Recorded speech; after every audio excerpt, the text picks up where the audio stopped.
Take your time, mate.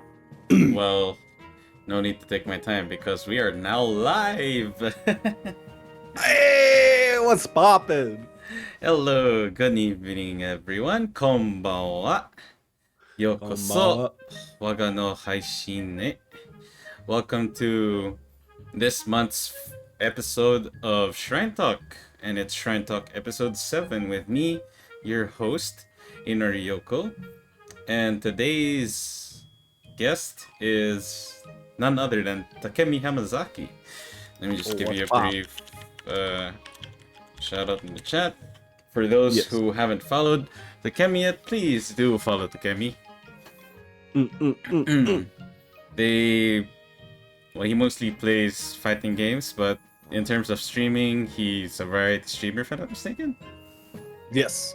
I mostly focus on fighting games and horror games, but I do occasionally branch out into such. I've just started Persona 4 Golden, so I occasionally branch out into JRPGs, adventure games, action games, first-person shooters.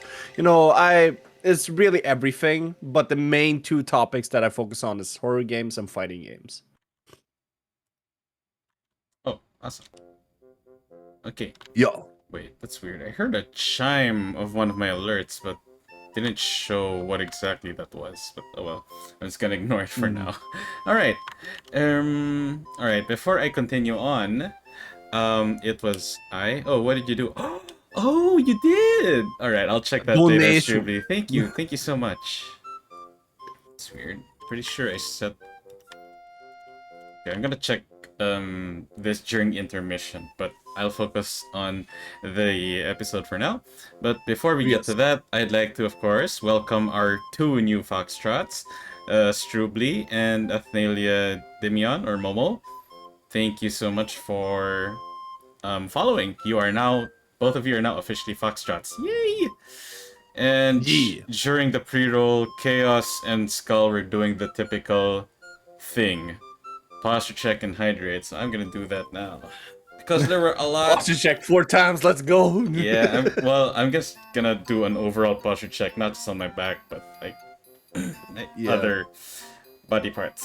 And of course, I'll just get a big gulp of water. Okay. Alright. Two new Foxtrots. Yes. Welcome to two new Foxtrots. Alright. Oh, thank you for the alert, Kikila. Thank you. Okay, so now to the episode proper. This episode's topic is fighting games, one of my favorite genres. Now, let me just quickly run down through the goal of the stream. Pretty straightforward goal, but I'm just gonna go through it either way.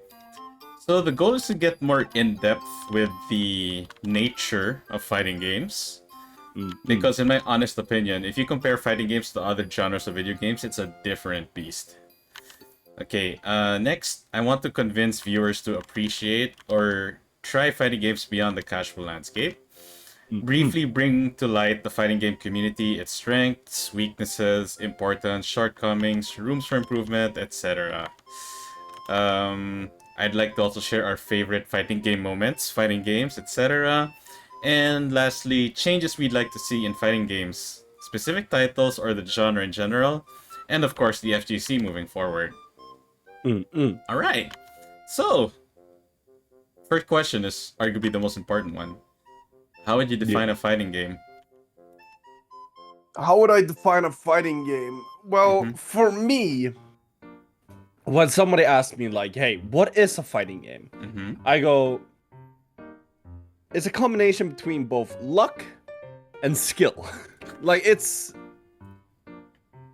fully dependent on your opponent and shit like that, but that's more in depth. But a fun fighting game for me, and what I would, when people ask me that question, is it's something fun. It's something you can sink hours and hours upon time and constantly get rewarded, it feels like. It's honestly such an addicting formula for games that I've fallen completely into the trap. That's coming from the words of someone who has played a lot of fighting game titles, yes? Yes, oh god, yes. All right, so let's briefly share. Oh wait, um, well that is the next question anyway. It ties to the next question, but I'll Yeah. save it for later. As for me, how I would define a fighting game, it's like the most straightforward way to define one. Um, you control a character or an avatar, and you fight an opponent that is either computer controlled or another player controlling another avatar or a character, and you basically simulate a fight. Yeah. That's basically it in its most bare bones terms. Yeah. So basically, I would say a fighting game in this sense is very unique because you're not really fighting the game itself, you're fighting another entity altogether. Yeah. Because if you think about traditional fighting games or even modern fighting games or any genre, be it JRPG, MMORPG, RTS, puzzle games, you're still fighting the game. Resident Evil, Yeah. you're fighting the game. Hell, maybe even traditional FPS, like, well, not traditional FPS, any FPS in general. Call of Duty, Back for Blood.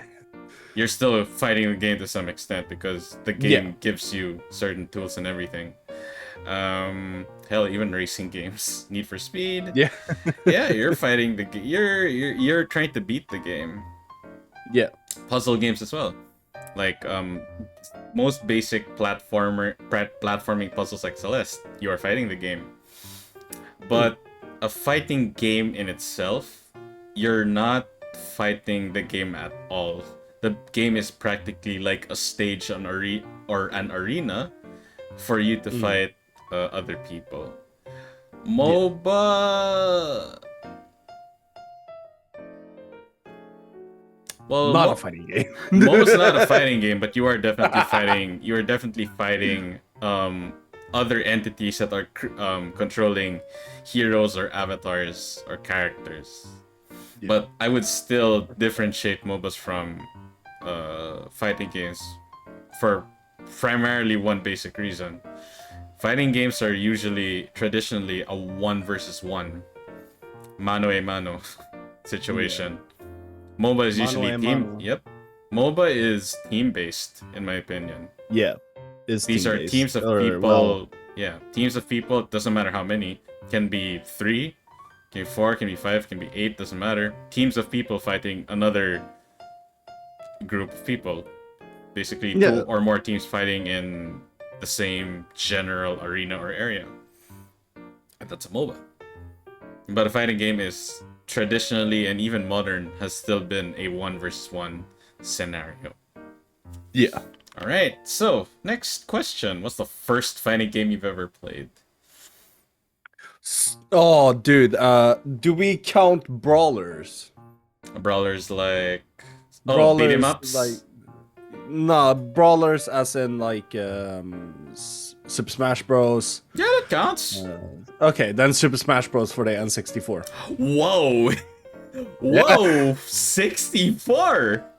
Dope. Dope. My older brother, when I was a kid, he throughout growing up, he always had a little sister. But when he turned like 15, he got me. And as soon as I was essentially birthed, he was like, I'm gonna turn him into me. And just gave me an N64, Super Smash Bros, GoldenEye, Banjo-Kazooie, Donkey Kong 64, and just slapped me in front of that. And Super Smash Bros on the N64 was what I stuck for. Nice. Like, it was the one thing, like, we wouldn't meet that much over the years. Like, maybe once or twice a year we would meet. But always when we met, about 4 hours of that time he spent at our place would be spent with him and I just playing Nintendo 64. Specifically Smash Bros. Yeah, specifically Smash Bros. Like, sometimes we would branch off into Mario Kart and shit like that, but it was mainly Smash Bros. Of course it was. And because he was older than me and he was like had way more experience with the game than I did. It was so hard to fucking beat him. But that's where my main mindset came from, actually. I'll get into more of that after I like answer what I'm answering right now. I remember like I was like 8 years old. I was 4 years old when he gave me all of that. Mm-hmm. When I was 8 years old, I beat my first match against him. Wow. Yeah, and the amount of joy I felt in that moment, I have never experienced anything like it ever since. Like, Ever it was since. like, wow. yeah. Your Yeah, but brother like, would it be was, pissed. yeah. I basically stood up and just yelled in his face, like, I got you! And, I remember he was like letting me enjoy it and everything, but now that I think back to it today, why he lost was because he was with his ex in the couch, making out with her while he was playing with me. Oh. That's... So that was the reason why he lost. So it was just like, oh, okay, great. But like, still, I won, so fuck you, I won. That's... But he never let it down, because like, half a year later when we met again, he was like, I'm getting fucking revenge. Oh my god, that's very interesting info.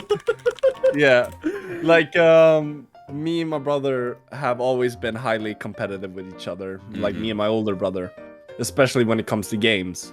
So it's something him and I really bonded over. And now is what I want to get into. That's where I got my mindset from. Mindset when it comes to facing any challenge, basically at all. Is that no matter how many times you fail at it, you're always gonna get better than the last time. That counts for like drawing, it counts for like math, you're gonna be better than what you were like last week. If you just keep going at it, you know? Yeah. And that's what I do with like fighting games today. Even though I might suck at the day one when I pick it up, and many people would like put it down and like kind of give up, I just kind of go like, I got my face smashed in. Anyways, let's pick another character then. Because, like, I mean, Tokido said it best. Fighting games are something truly great. Yeah. Like, he doesn't even speak English as a primary language, but those few lines of him speaking English summed up why people like you and I love fighting games so much. There is something just magical about fighting games. Indeed there is. Yep.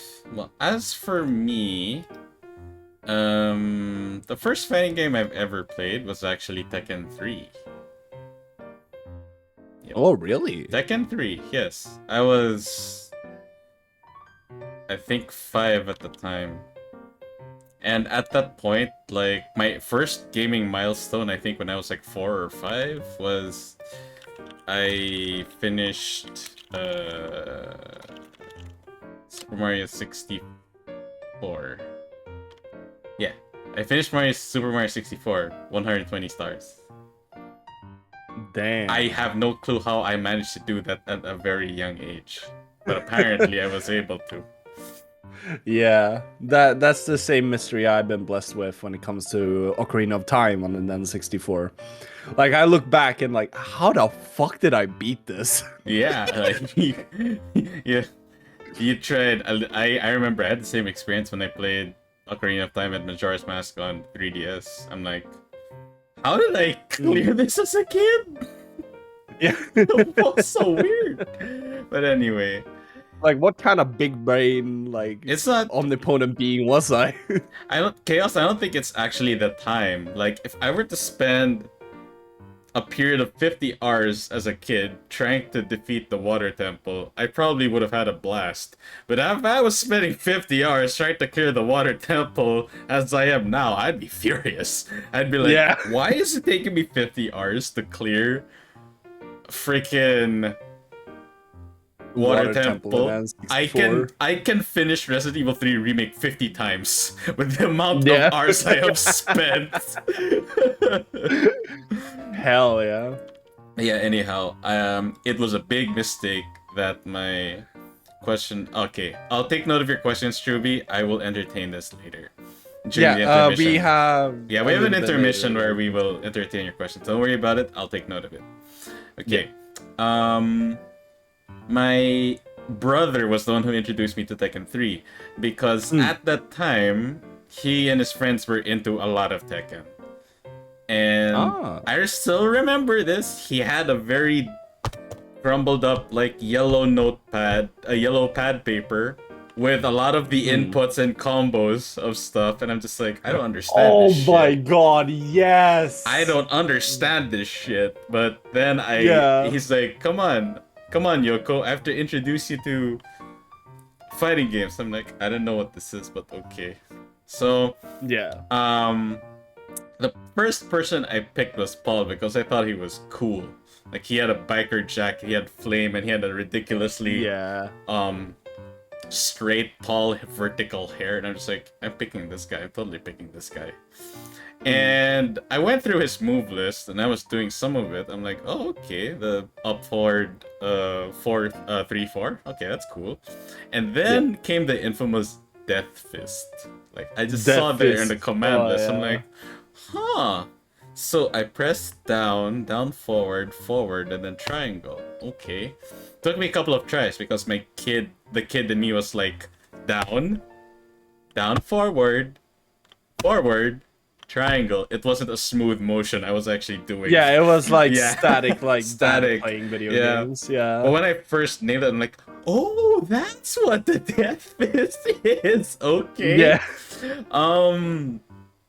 When I was at that age, me and my brother won a lot of the matches. And then when the PS2 came out, when did the PS2 come out? I think the PS2 came out in the early 2000s, if I'm not mistaken. So I was about 8 years old. So I was much more conscious of what I was doing. Yeah. So PS2 came out, and Tekken Tag came out before Tekken 4. Yeah. I was finally able to understand the stupid inputs. Then we fought again, and he never won against me ever again. Much to his chagrin. He could never beat me in Tekken ever since. And it's quite sad because he knew how to do all the king grapple strings and everything. He practiced that day and night. And yeah, I floored his ass in Tekken Tag, and he was just frustrated, like, how the hell did this happen? And I'm just like, you introduced me to this game. You created your own monster. Frankenstein's monster, but it's in Narioko's monster. Pretty much. And I have been playing Tekken ever since. I've been my primary choice for fighting games has been Tekken. But let's go on a bit of a tangent here. What other fighting games have you played? I would say there's let's see here. There's 3 different games that I really got into. The first fighting game that I ever like sank down hundreds upon hundreds of hours was Soul Calibur 2. Oh. Like that was my blood in like blood and nutrients for like 8 when I got my first Xbox. My dad bought Soul Calibur 2 with it. And ever since I got my Xbox, that until Xbox 360 was like the only thing I played. Whoa. That and Conker's Bad Fur Day Live and Reloaded, which is the remaster for the N64 version. Okay. Like those 2 games were the ones I just played the shit out of. And I remember because it was the Xbox version that had Spawn in it, and I thought Spawn was so cool. Yes, and I only remember. Played him. Man. My first exposure to days. Soul Calibur was on the Dreamcast. Yes, I was one of the lucky and unlucky few who owned a Sega Dreamcast. But hey, I'll give it credit. The only reason why we even had a Dreamcast was because it had Resident Evil Code Veronica. Not many people have played that game, but we bought that console specifically for Code Veronica. And it's one of like my favorite Resident Evil games. Mm. I played. Yeah, that was my first exposure to Soul Calibur. But I must ask you the most important question of any Yes. player, any person who has played Soul Calibur. Yes. Favorite iteration of the character select theme? Soul Calibur 2. What the fuck? Soul Calibur. Oh boy. You go in and that shit like straight out the gate is just dun dun dun, dun. Like Yes. orchestral shit. It's just like when as soon as you enter the character select, it's just I'm in the mood Yeah, now. you know my reaction when I did get Soul Calibur 2 on other consoles. I'm like, Mm. hey, Hachi's in this? What? I'm like, what? And of course, I frustrated my brother to no end when I used Nightmare. You know, it's the one move I Oh spammed a yeah. lot. What? Fully charged down back triangle. Oh no, dude, you're toxic. The low, the unblockable low that if you're Yeah. close to the edge of the arena, you're gonna get ringed out. Yeah. Hang on. For those who don't know Soul Calibur 2 character selects theme, I'll briefly play it right now. Give me a moment. Yeah. Hold on, I need to hear this too. This is like Okay. nostalgia for me. Yeah, go ahead. Alright, I'm gonna play it now.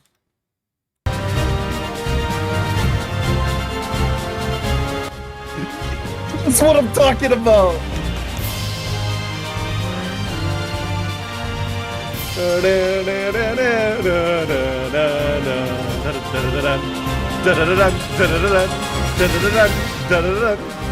There's just something. I'm getting goosebumps right now. God, I'm getting goosebumps right now. Yeah. There's just something great about that. There Um, is. a close second would be the latest Soul Calibur character select, because the first vibe that I got from SC6 was like, we're going back to our roots. This may be our last Soul Calibur title, but if this gonna be our last, we're gonna go out with a bang. And Yeah. I'm gonna play it briefly here, cause like when I first played Soul Calibur 6 when it came out, I don't play it as often as I did now, but I had so much fun when Yeah. it did come out before. And of course, my shock when 2B was a character, I'm like, huh, okay, interesting. And Yeah. my swordsmanship coach picked up the game just because Geralt Mm. is a character there. I did try Geralt. Geralt's pretty strong. Yeah. But here, I'll briefly play that.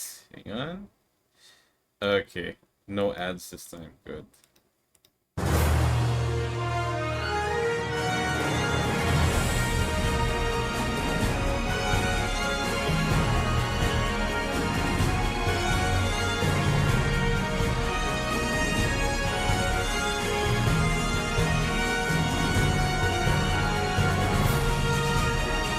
Hang on, I want to get to my favorite part.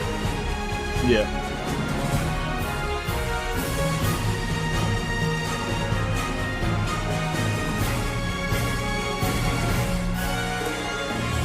Yeah, there you go. That was my favorite part.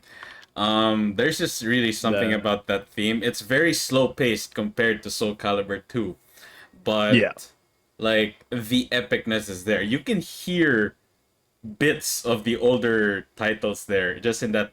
Yeah. I only played like 30 seconds of it, but it was something very special. Yeah. And for Like those who do know, you guys, Foxtrots, you know that I am very, very particular about video game music. Very particular about video game music. And yeah, that was one of the things I was looking out for, because one of the things I do vividly remember about Soul Calibur is that it had some of the best character select themes in any fighting game. So even when Soul Calibur 5 was very panned by the community in general, the character select theme was actually pretty good. Yeah. So I'm just like, well, Soul Calibur at least didn't drop that. I did play a bit of Soul Calibur 5. I did have fun, but yeah, I did understand why not many people liked it, which was unfortunate. Yeah. But with Soul Calibur 6, I will say that it's still relevant, in my opinion. Soul Calibur 6 proved that, hey, it's not just Tekken or Marvel or Smash or Guilty Gear. or Street Fighter. We got a place in here no, too. we got a place here too. So I'm just like, oh damn, Yeah. good. As for other games I have played, I've definitely played Melee. And Melee was the shit. I remember we already had a GameCube at this time, and yeah, funny enough, out of all the titles we did get on the GameCube, Melee was one of the hardest to get. We were really, because GameCube games were not that easy to find in the Philippines, and Melee being a must-have, that's already double whammy for anyone who lived in the Philippines. And at the time, until I even found out that Melee existed, I didn't even know that Smash existed when I had N64. It just flew under the radar. The games that I played on 64 that I vividly remember were GoldenEye, GoldenEye, Star Fox, Smash Bros. Oh wait, no, not Smash Bros. Sorry, Super Mario. Sorry, slip of the tongue. Yeah, Super Mario and Legend of Zelda. I remember playing. Hell yeah. But yeah, out of all the titles that flew under my radar for the 64, it was Smash. Now, me and my brother visited his friend because he told me that, yo, my friend would not stop shutting up about this game called Super Smash Bros. And I thought, like, Super what now? That sounds so... Super what now? Super Smash Bros. What the hell is that? I was greeted with a pleasant surprise because I saw the character selecting. I'm like, huh? Is that Mario Fox from Star? I wasn't surprised at the Mario characters, but I'm like, is that Fox from Star Fox? And like, oh my god, that's Zelda, and whoa, that's Samus. Yeah, I was just shocked. I'm like, wait, they're all Nintendo characters. What is this? And his friend basically said, yeah, this is Nintendo's foray into the fighting game genre. And I'm like, we have to get this. And I'll briefly share funny experiences I had buying GameCube games. At that time, I had maybe 3 GameCube games, and they were big time sinks. The first one is Metroid Prime. That's it. Like, Metroid Prime alone was a huge time sink. Because it's a first-person Metroid game, and I consider it a horror game. I considered Metroid Prime a horror game. And look, I'll give you an example why. And I'll give a huge trigger warning. This can be anxiety inducing because of the type of instruments they used. Okay. But yeah, for those in the chat who are prone to bouts of anxiety, you can bail for like a minute, because I'm just gonna play this for like 30 seconds. Yeah. But basically, like, Metroid Prime was just like any other Metroid game before. It did have some very scary, like, stage designs, monster designs, but because the music was high quality, because it's a GameCube console, like, I mean, I'm sure Takemi can agree with me on this. The music in Smash Bros. Melee was really top notch. Very top notch. So that quality carried over to Metroid Prime, and I'm gonna let you guys listen to the one song that has definitely remained in my memory from Metroid Prime in particular, other than the item get jingle or Samus's theme jingle. This one definitely is not going anywhere. I really hope they bring this back for Prime 4. But yeah, I'm just gonna let you guys listen to this. Okay, here we go. And again, 5-second warning for those who are who are prone to anxiety. I'll just count down to 5 before I'll count down from 5, and then I'll play this song for like 30 seconds. Okay, 5, 4, 3, 2, 1. Okay, I'm playing the song. Yeah, it's gonna lower it down a bit.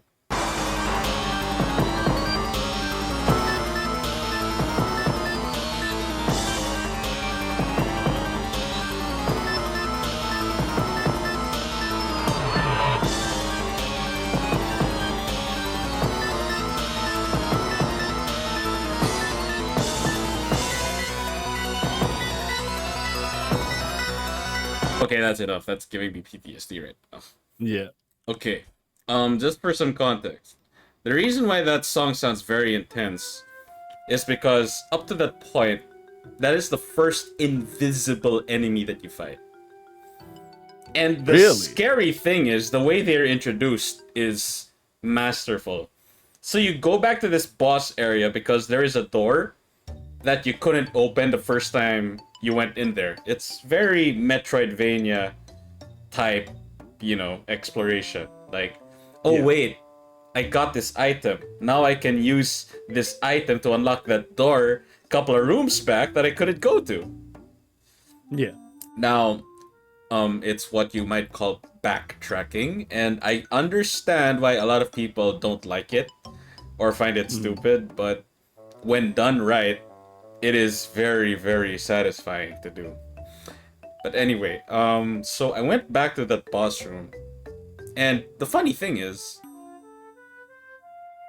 it's outside. Like, it's outside the general structure or building. So there's sunlight. I take a couple of steps forward, darkness. I'm like, huh? And then this song plays. I'm like, what?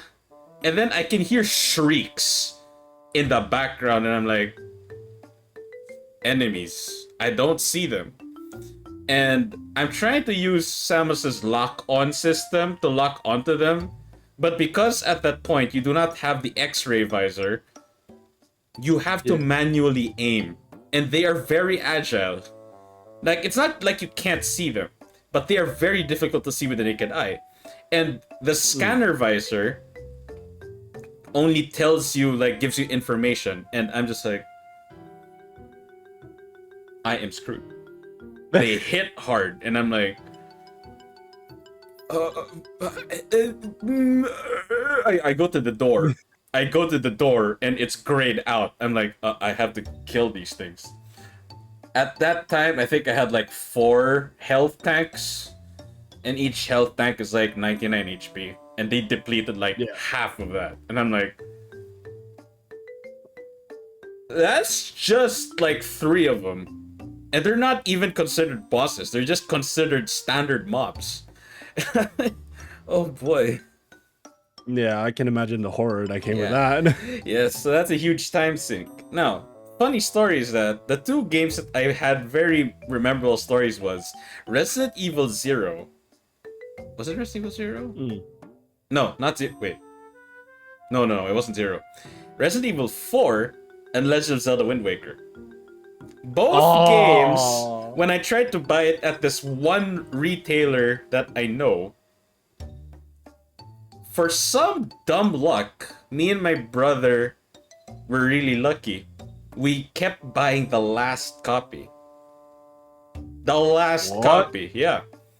And remember, this is the time when the internet wasn't really well developed, so we didn't really know when the release date was. We just... If we couldn't walk find it into the store and shit, there it is. Yeah. So when we bought the last copy of both, not at the same day, of course, but when we both bought the last copy of Resident Evil 4 and Legend of Zelda Wind Waker, the person behind us was like, "Yo, dude, I'll buy that copy of you for twice the price," and I'm like, "No." I move over to the cashier and I ask, when are you guys gonna restock this game? And the very nice ate was like, "Hindi ako sure po, I'm not sure. It can take a month or 2, maybe even 3. I'm like, yeah, no way. I'm sorry, my guy. Yeah. I'm not giving you this copy. I'm not selling this copy." And it was both of those games where that happened. And the funny thing is, I remember opening the Legend of Zelda CD case for the first time. It was the first time I've seen a disc that is gold colored. And I'm just like, damn, that's something. Gold colored. Yeah, but out of all the games that we couldn't get our hands on for a long time, it was Melee. Let's see. Like, other than Tekken, Melee, Soul Calibur, I did play Mortal Kombat. I did play Mortal Kombat. Mortal Kombat was hella fun. It was very campy in terms of gameplay, but it was fun. I mean, obligatory, get over here! Get over here! Yeah, Scorpion is always my main when it comes to Mortal Kombat series. Like, ever since Mortal Kombat 9, I was just like, yo, Scorpion's kind of lit. Alright, honest opinion on Hiroyuki Sanada's Scorpion in the Mortal Kombat live action. Honest opinion. I haven't watched it, but I've seen the trailer where, like, at the end, he goes, like, get over here. Like, my reaction was that I recoiled first, and then just like, what? What?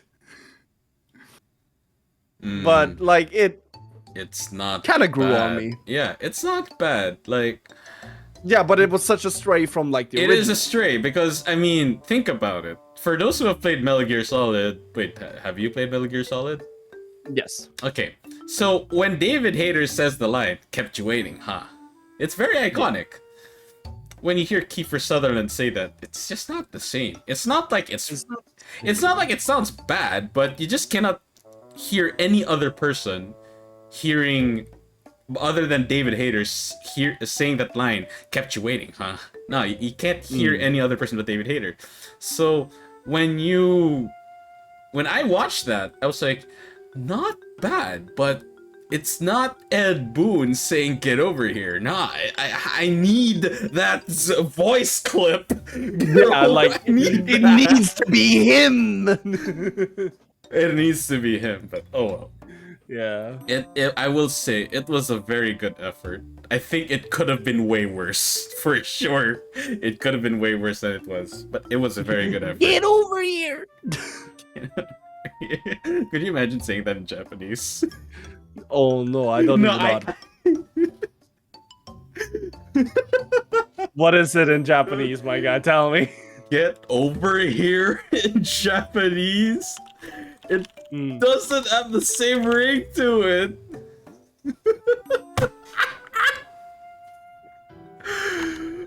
Okay.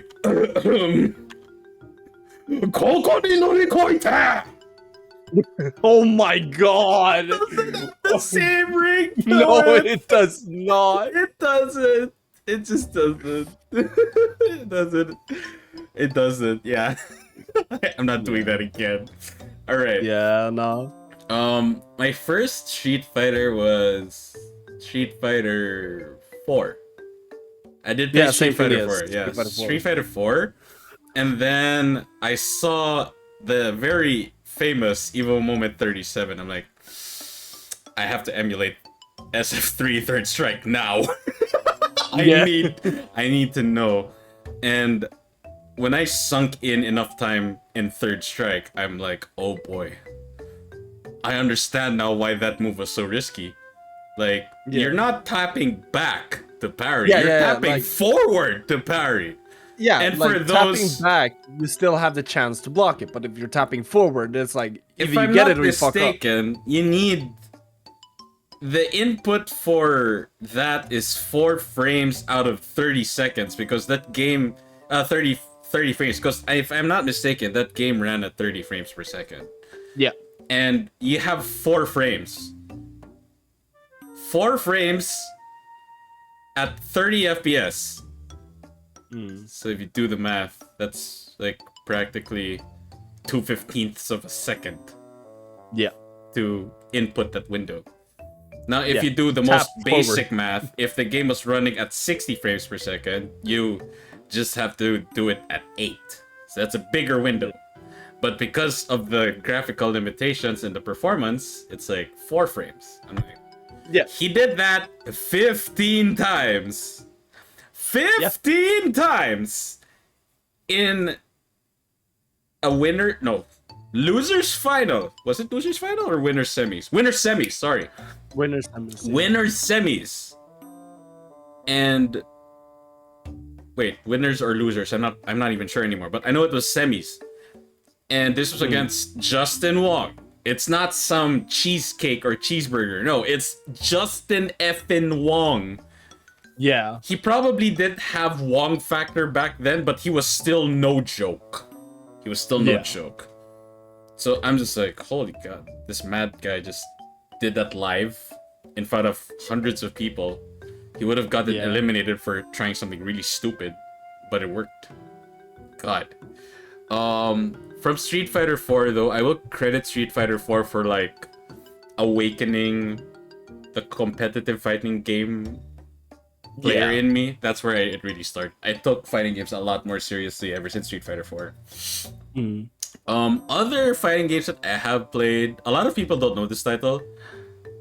Oh wait, no, not this one. Sorry, I did play Marvel vs. Capcom 2 and 3. 2 and 3. One title not many people know because it's technically an indie fighting game, but it's one of the best indie fighting games I've ever played, is Skullgirls. Skullgirls, yeah. MVC2 was the one with the big ass roster. Yeah, MVC2 was also the one with the "Gonna take you for a ride." Gonna take you for a ride. Gonna take you for a ride. Yeah, that shit. Oh, it was so good. It had some of the best stage music too. My goodness. Yeah. Right. Okay. Now, while we're on this topic of fighting games we have played, Skullgirls, the one with the booba. Yes. The booba game. Oh wait, you played Skullgirls too? Yeah, I did. Who was your main? Beowulf. I feel like I don't know you anymore, dude. Oh wait, no. No, it makes sense. It makes sense. I mean, Skullgirl, Beowulf is a grappler. It makes sense. It makes sense. Like I picked him up really because he was like punch, and then he grabs you and slams you into the ground, and I was like, oh, I love that. And he had a ground grab, if I'm not mistaken. Yeah, he had a ground grab. It's not as cool as "Got Little Finger." Yeah, I did play Blast Blue, but yeah. Okay. I did main Parasol was my main, and Valentine was like my pocket pick. Okay. Yeah, Valentine was my I was a one-trick pony Bayo. The annoying thing about Valentine's grab, it stuns you after. I'm like, oh, stun after grab. Sign me the hell up. All right, so while we're on this, now that we've enumerated what fighting games we have played, what's your favorite and least favorite fighting game? My favorite and least favorite fighting game to date, the one that I have the most fun playing, feel the most rewarded for, and feel I've done the best in is Dragon Ball FighterZ. Oh. Yes, I am. Even like Kazuki's words, I'm filthy good at that game. For some reason, Dragon Ball FighterZ just clicks with me, and it's my favorite. Like, even though I have nostalgia for other games, like if you take away the nostalgic view and just like go with what I had the most fun with, is Dragon Ball FighterZ. But I would have to say, my least favorite fighting game. This might be a little bit of a controversial pick. It's fine. Blaze Blue Calamity Trigger. Ah. Why? The most unpolished piece of shit. Oh my god.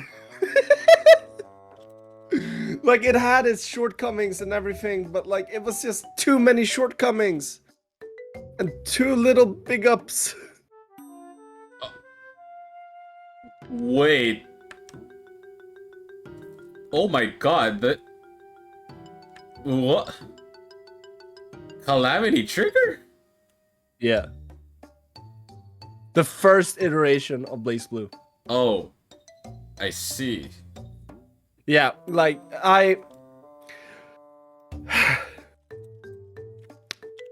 it had its supers locked onto the right joystick. Excuse me, what? If you download and play Calamity Trigger on Steam, and you connect your controller, like for me, Xbox One controller, the right analog stick, if you touch it right, it does one super. If you touch up, it does one super. If you press it down, it does the astral. Oh, okay. I remember now which one was the one I was introduced to. I was introduced to Continuum Shift, thankfully. Yeah, Continuum Shift, yeah. Oof. Like, that shit, like, it took so little, sorry, not much, little skill to, like, get good at. And I had so much fun with it back in the day, because it was instantly like, oh, I was doing the big shit.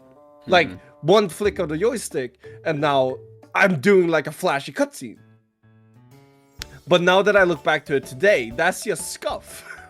All right. Like, almost like they knew that we wouldn't be able to, like, input it.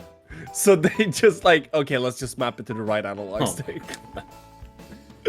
Yeah, that's my reason for not liking Calamity Trigger that much. But still, I'm a huge fan of the Blaze Blue series.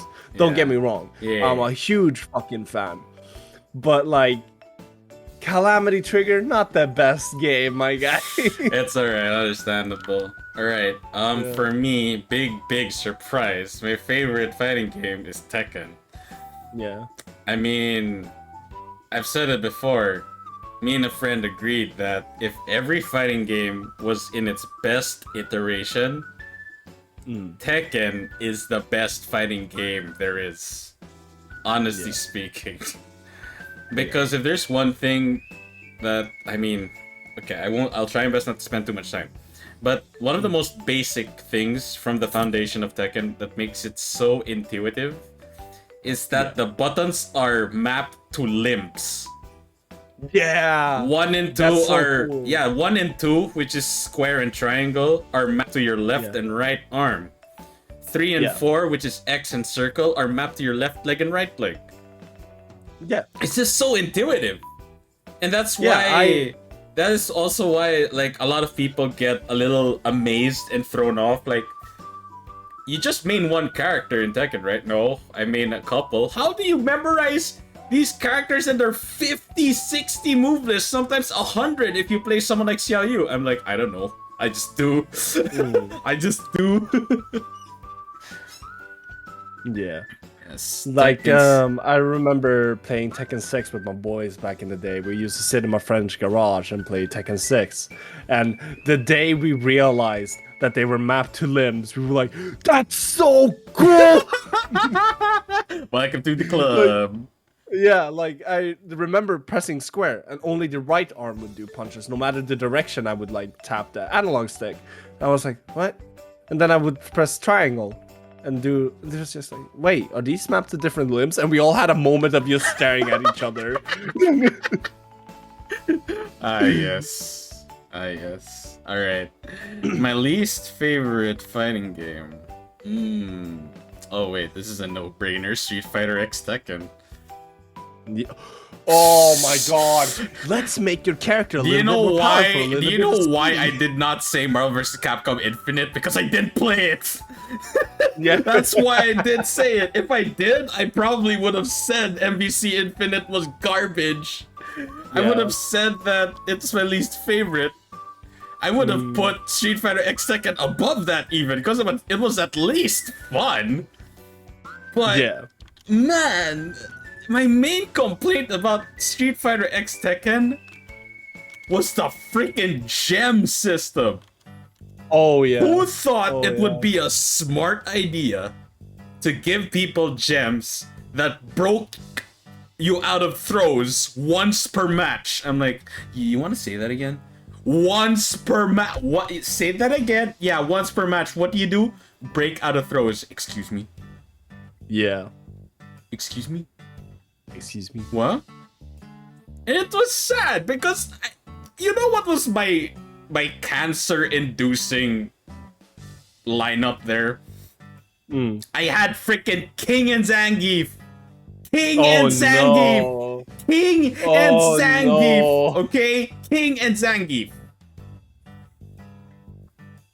King and Zangief. That's it. King and Zangief. Hilarious, I know. Damn.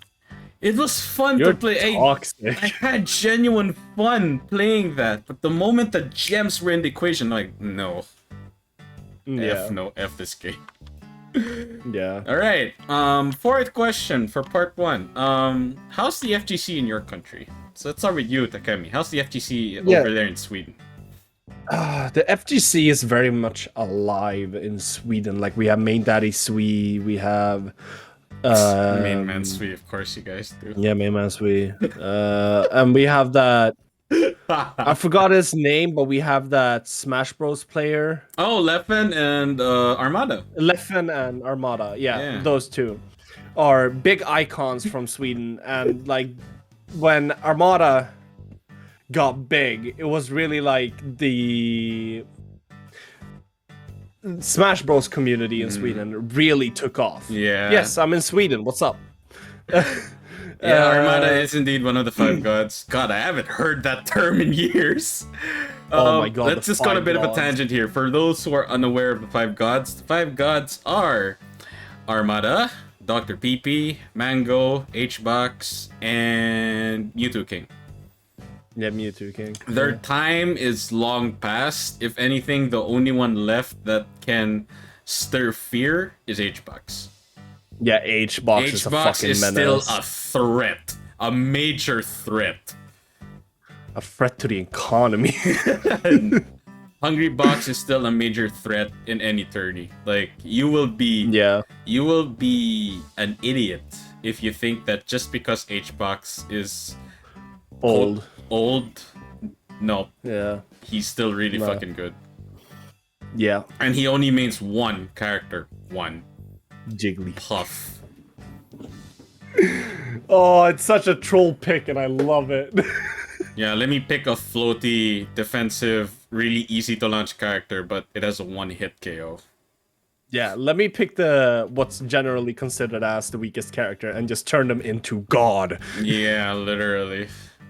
That sparked the whole, like, there was a meme in the casual even Smash Bros community here in Sweden that when H-Box got so good with like Jigglypuff and shit, tournaments in Sweden for like Melee or Brawl would just be littered with Puff mains. Peach or Puff. Oh my god. That is amazing. Like, there would be so many trying to be Hitbox and Armada.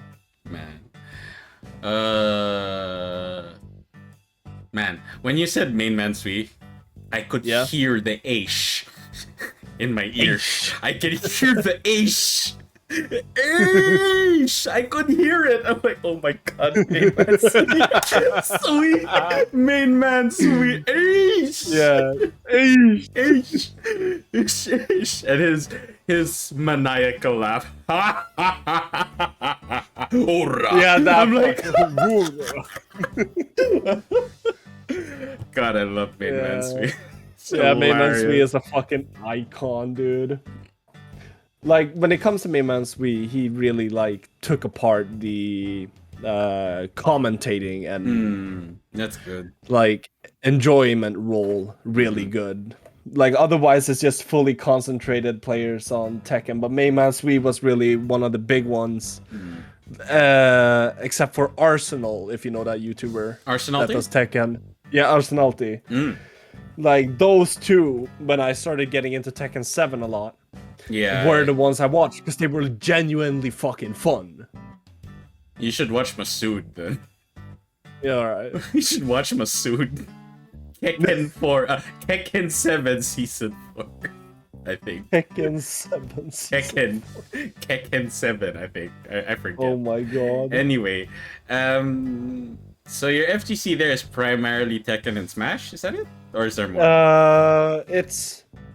I would say it's primarily Tekken and Smash, but there is also big tournaments for like smaller titles such like Skullgirls, Blaze Blue, Guilty Gear, stuff like that. But the main focused ones are Tekken and Smash. Nice. Well, I mean, I'm not sure if other FGCs or other countries know this, but Philippines is considered to be Tekken country. Yeah. A lot of people who've played Tekken have heard of nightmares of facing Eddie. Yeah. Eddie Gordo, or the Capoeiras, as they like to call it, the Capos. The capos. The Philippine scene has no fear because we were raised by capos. We were tortured by capos. Which is why it's funny when in one of the early tournaments of Rev Major, I think it was, I forget if it was John Ding or Saint. He was facing what I consider to be number 2 in our country, Dojin. Dojin was rocking Kazumi at the time. And they brought out Eddie. And I was just like, I think they are in trouble. Not Kazumi. Thank you for the hydrate, Sugyo-en. Thank you. Not Kazumi, not Dojin. I think, I forget if it's Jotting or Saint, I think the Eddie player's in trouble. Yeah. And the first couple of rounds, he did beat Eddie very convincingly. I'm like, well, we were raised by this character, my friend. We know our thing. But yeah, the FGC community in the Philippines, no joke. It's very Tekken intensive. The moment you say Tekken, you are practically inciting the whole fighting community of the Philippines. Like, we breathe. Travels to the Philippines, goes to the airport. We practically breathe Tekken. Yeah. We breathe Tekken here. And I mean, we dubbed, for those who play Tekken 7, I demonstrated this last time I fought against Mariva and Chaos. There is a reason why Lucky Chloe's strongest combo is called the 28 peso combo. 28 peso? Yeah, it's called the 28 peso combo because when Tekken 7 first released, one swipe at the arcade to play cost 28 pesos. For those who don't know how much that is in dollars, that's probably half. Which isn't cheap, considering. It's not cheap. Yeah. Around $50 is one swipe. So, the thing is, that combo deals so much damage that when you take it, okay, I'm gonna die, I'm gonna have to swipe again. That's why we called it the 28 peso combo. Because you take that, you're most likely gonna die. It's most likely game over. So, yep, you're gonna have to swipe again. That's why we call it the 28 peso combo. And I don't know how much this has gone off the air, but the Filipino Hop Kick. The Filipino Hop Kick? Yeah, the Filipino Hop Kick. See, in Tekken, people love to go for combos all the time. Especially mid-air combos. The thing is,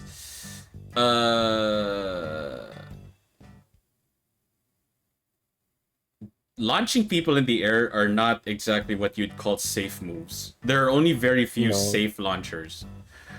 Hop Kick, which is what every character usually has. It crushes lows, meaning if your opponent were to do a low and you did a hop kick, your character will dodge it. And because it is a mid hit, it will hit the opponent even though the opponent is doing a high crushing low. Yeah. So there you go. Now the reason why it's called the Filipino hop kick is because 9 out of 10 times in a situation where there's no way this person's gonna do a hop kick. Hop kick! Hop kick! Out of nowhere! Hop kick. Yep, that's a Filipino hop kick. The time you least expect a hop kick, we're gonna throw out a hop kick. Hell yeah. Start of the round, hop kick, yup. After doing one combo string, yeah, they're gonna play neutral from now on, right? Nope, hop kick. Yeah. Yep, hop kick spam. Yep, pretty much. Yeah, pretty much. Filipino hop kick spam. Yeah. Rev Major is what if not one of the biggest. I think it is the biggest tournament series here in the Philippines, and the main event has always been Tekken. And we have the genuine honor to have Justin Wong as our guest this year, as a commentator for Melty Blood of all titles. I have never attended Rev Major as a contestant, but I did have the opportunity of Sea Games also has Tekken. I did have the opportunity to attend Rev Major as a spectator before COVID. So this was Rev Major 2019. I met not all, but most of my Tekken idols. And it was a genuine pleasure to meet all of them. I met the best Devil Jin in the world. Arguably the best Devil Jin in the world, Kudans. I met the god of Tekken himself. I did meet Ni. I met the machine, JDCR. Yeah. I met Cherry Berry Mango, a very strong Jin. I met Nobi, the first Evo champion of Tekken 7. And if you want to find out what was the most memorable moment of Rev Major 2019, look up Son of Nobi. Rev Major. Son of Nobi. Son of Nobi, yeah, Son of Nobi. Just look that up. And I also met UYU's Yu. Xiao Yu player, she's now a Zafina main, if I'm not mistaken. Japanese player. Like, before I met her, from the footage alone, I'm like, who's the god of Tekken? Ni from Korea. He has every character in Tekken 7 at the highest rank. Okay? Every character. When I met Yu, before I even met her, like, I saw several footage of her in tournaments. I'm like, she looks tall. She looks pretty tall. She was waiting her turn, and I saw the jersey, and it said Yu in the background. Oh, that is Yu. I walk up to her, and I just say, hey, good luck in your next match. I'm a fan. Can I take a picture? It's like, yeah, sure, go ahead. I take a selfie, and then I'm just like, holy shit, she's tall. Damn, she's tall. I'm like, huh. I mean, Filipinos are not really tall, and I'm just maybe above average in height for Filipino height charts. But, I'm like, damn, she's tall. Like, I think she's 5'11" at least. I think she's 5'11" or 5'10". Jesus. Because I'm like, I think I'm like 5'7"-ish. I'm around 5'7". And I was just at like her cheek level. Yeah. Somewhere around there. I'm like, oh, you're tall. But she was a nice person. She was a very nice person. She said thank you and then bowed, of course. And like, cool. Yeah. But yeah, the FGC community in the Philippines is very Tekken centric. But it's not like we don't have FGC communities for other games. We have an FGC community for Marvel vs. Capcom, Street Fighter, Multi Blood, Guilty Gear even. Yeah, actually Guilty Gear. Yeah.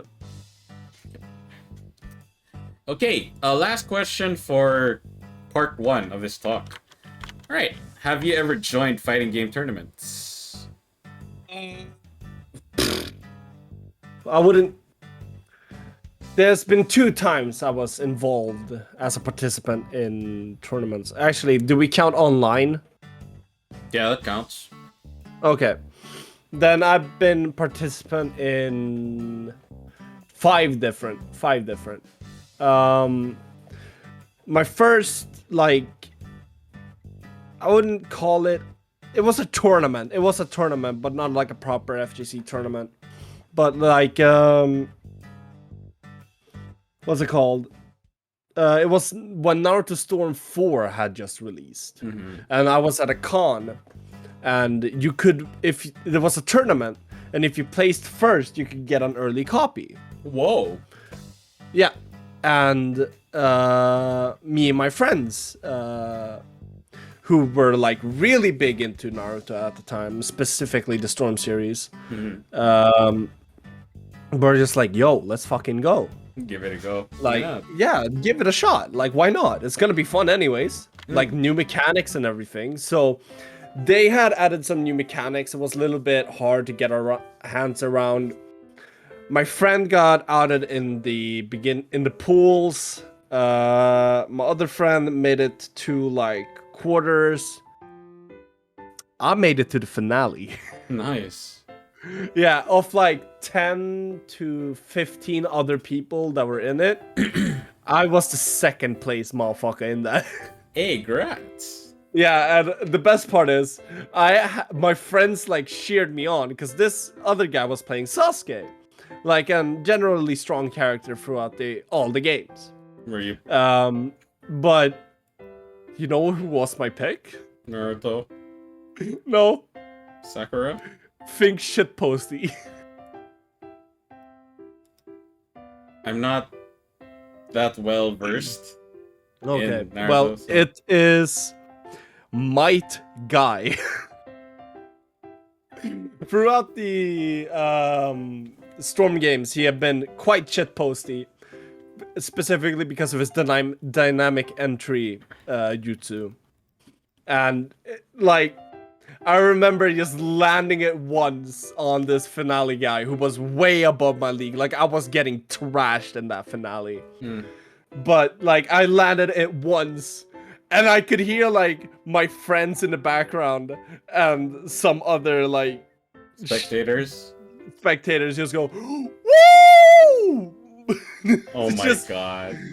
Just there was some hype to just landing that on what was considered a god player at that game. Nice, too. I made it out with like $40, but Hey, it that's was all pretty good. Yeah, It's pretty $40 and like a merch that nice. a mug that I broke. Oh. Wow. Let's Yeah. see. Fighting game tourneys that I have joined. I've joined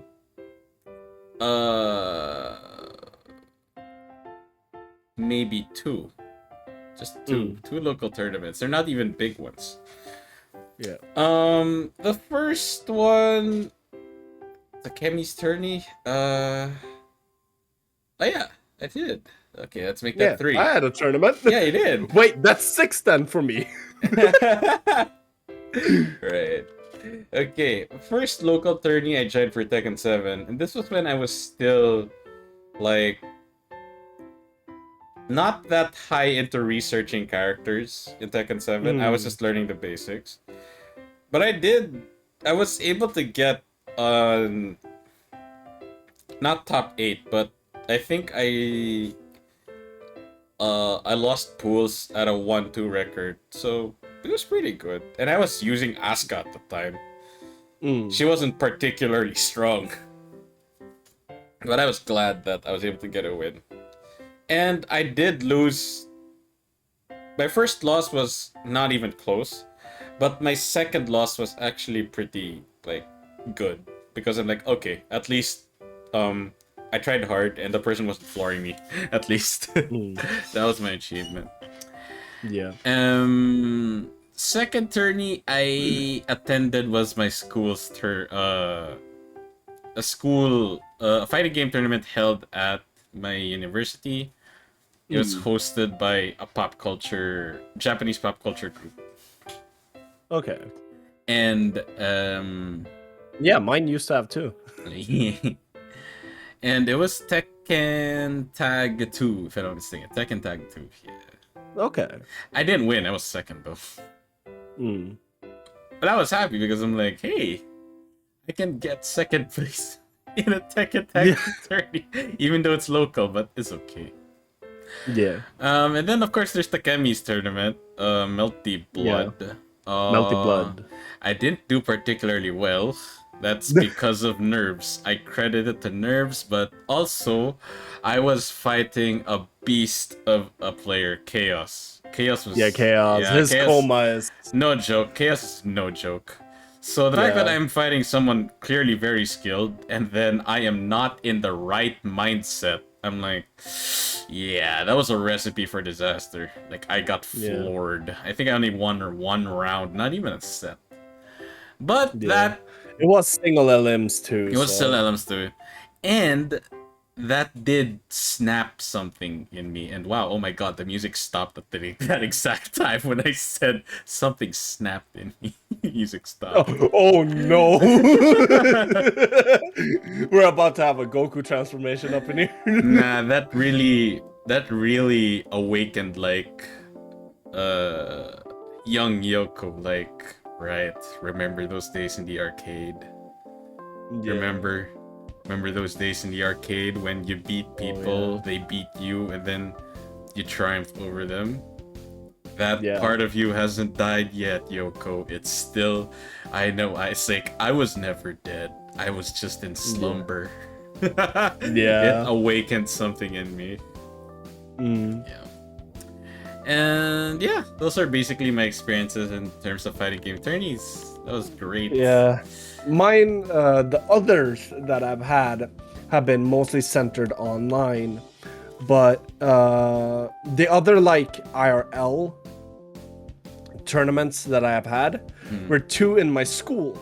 We used to have something called the Games Club.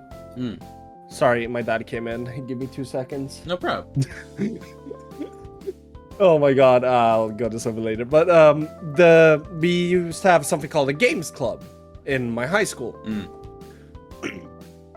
And every day on the first day after school, we would all gather and play like Magic the Gathering. Somebody would bring like their Xbox. Like every day was something new. But once a year, the school would endorse this club by having something called a game night. Where overnight, you could stay at the school, get pizza, and there would be activities for us to do, which the game club would host. And it was so popular that at one point I was one of the like council members in the games club because I was so heavily like involved with it. So we had like meetings and shit, and we were like, okay, last year it was really popping off. Why not have a tournament this year? I was like, tournament? What do you mean? He was like, yeah, why not have a tournament, fighting game tournament? I was like, okay, but then we need to find a game that everybody knows. So it was a Street Fighter tournament. But like, Ken has always been my main, and I got to like, I drowned in pools. But like, it was just fun seeing everybody else have so much fun in it, you know? Yeah, that's always like one of the things you want, like people having genuine fun. Yeah, and the prize, I remember, the first prize was a chocolate bar along with a $20. Second prize was $10 along with something called bilar, which is a candy bag in Sweden. Oh. And the third place was just a small chocolate bar, $5, and a note that said, good job. Nice. Like, it was genuinely fun. And other than that, I have been in several online tournaments, especially like Dai Tomodachi, if you know who that is. The SFM animator. Oh. No clue. No clue. Okay.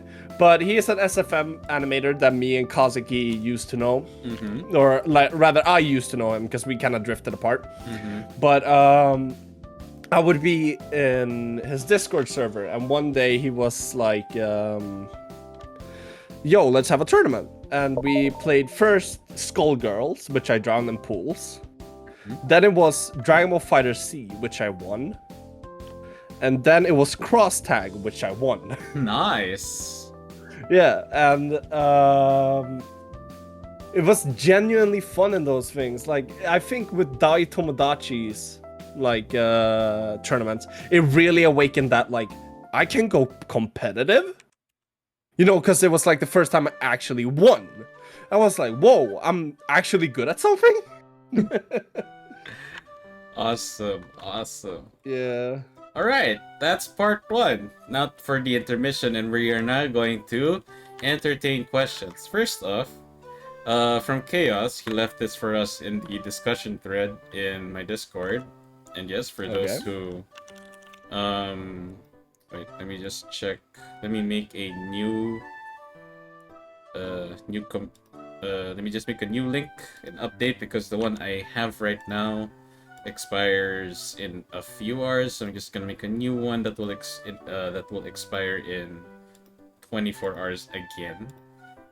Okay, let me just copy that, put that here, and put that in chat right now for those who want to join my Discord.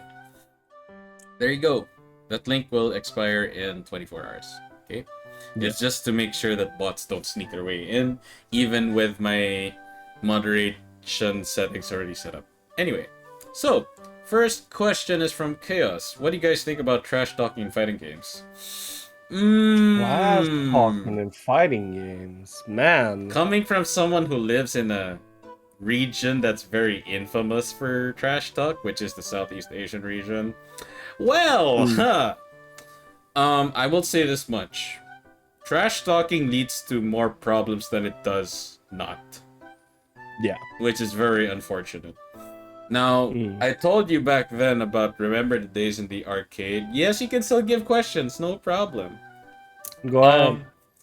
The problem is not just in fighting games, but you see, in the Philippines in particular, people take League of Legends and Dota very seriously. Very, very seriously. They treat it like it's the World Cup. Yeah. Okay, they treat it like it's FIFA World Cup. Dang. I have seen fights break out in comp shops because of trash talking gone a bit too far. And yeah, Gundam Geek mentioned Mobile Legends. Yeah, Mobile Legends? You mean Trash Talk Legends, more like. Or Mobile Trash Talk. Yeah. Yep, that's one of the most toxic games. Yes. I have a friend on Facebook who shares regular screenshots of his gaming experience on Mobile Legends. It's just people trash talking. It's really sad. But yeah, fighting games is no exception. I've seen fights almost break out in arcades. The only reason why it didn't break out is because it's in an arcade. There's like security guards and shit ready. Like, you really want to get your ass banned from an arcade? No, you don't want that. Yeah. Yikes. So, what? But yeah, in my opinion, trash talking can cause more problems than it doesn't. I understand that people say it's part of the game. The problem is people don't know how to properly use trash talk. Yeah. Okay, a lot of people go really, really far when it comes to trash talking. Like, it's no joke. Oh yeah. If there is one clip I want you guys to watch, it's from, you know what? I'm just gonna say the channel. You might know where I'm going with this. Do you know GR Smash? GR Smash? No. Oh my god, you don't. Okay, it's one of the best Smash Bros channels that makes clips. They make clips like most cringe moments, most intense moments, most rage moments, control rage. Basically, top something list of moments in Smash Bros. One of them is the cringe moments, and one of them showcased when trash talk goes too bad. Now, for context, if you go to Germany, if you want to speedrun your way to jail or getting deported, just make a Nazi joke. Or better yet, if you want to not say anything, just hail Hitler, the Nazi salute. Yeah. Yep, you'll land yourself in jail pretty fast. Yeah. Fighting game trash, I got a clip of Yoga doing. Well, it was a challenge that Mariva and I did, so yep. It wasn't really... Trash talk is not something I do naturally. It's something that I do either for fun or by choice, but even I don't like it when I do it. But yeah, basically in a Smash tournament, a spectator was watching two players fight, and one of the players was a German.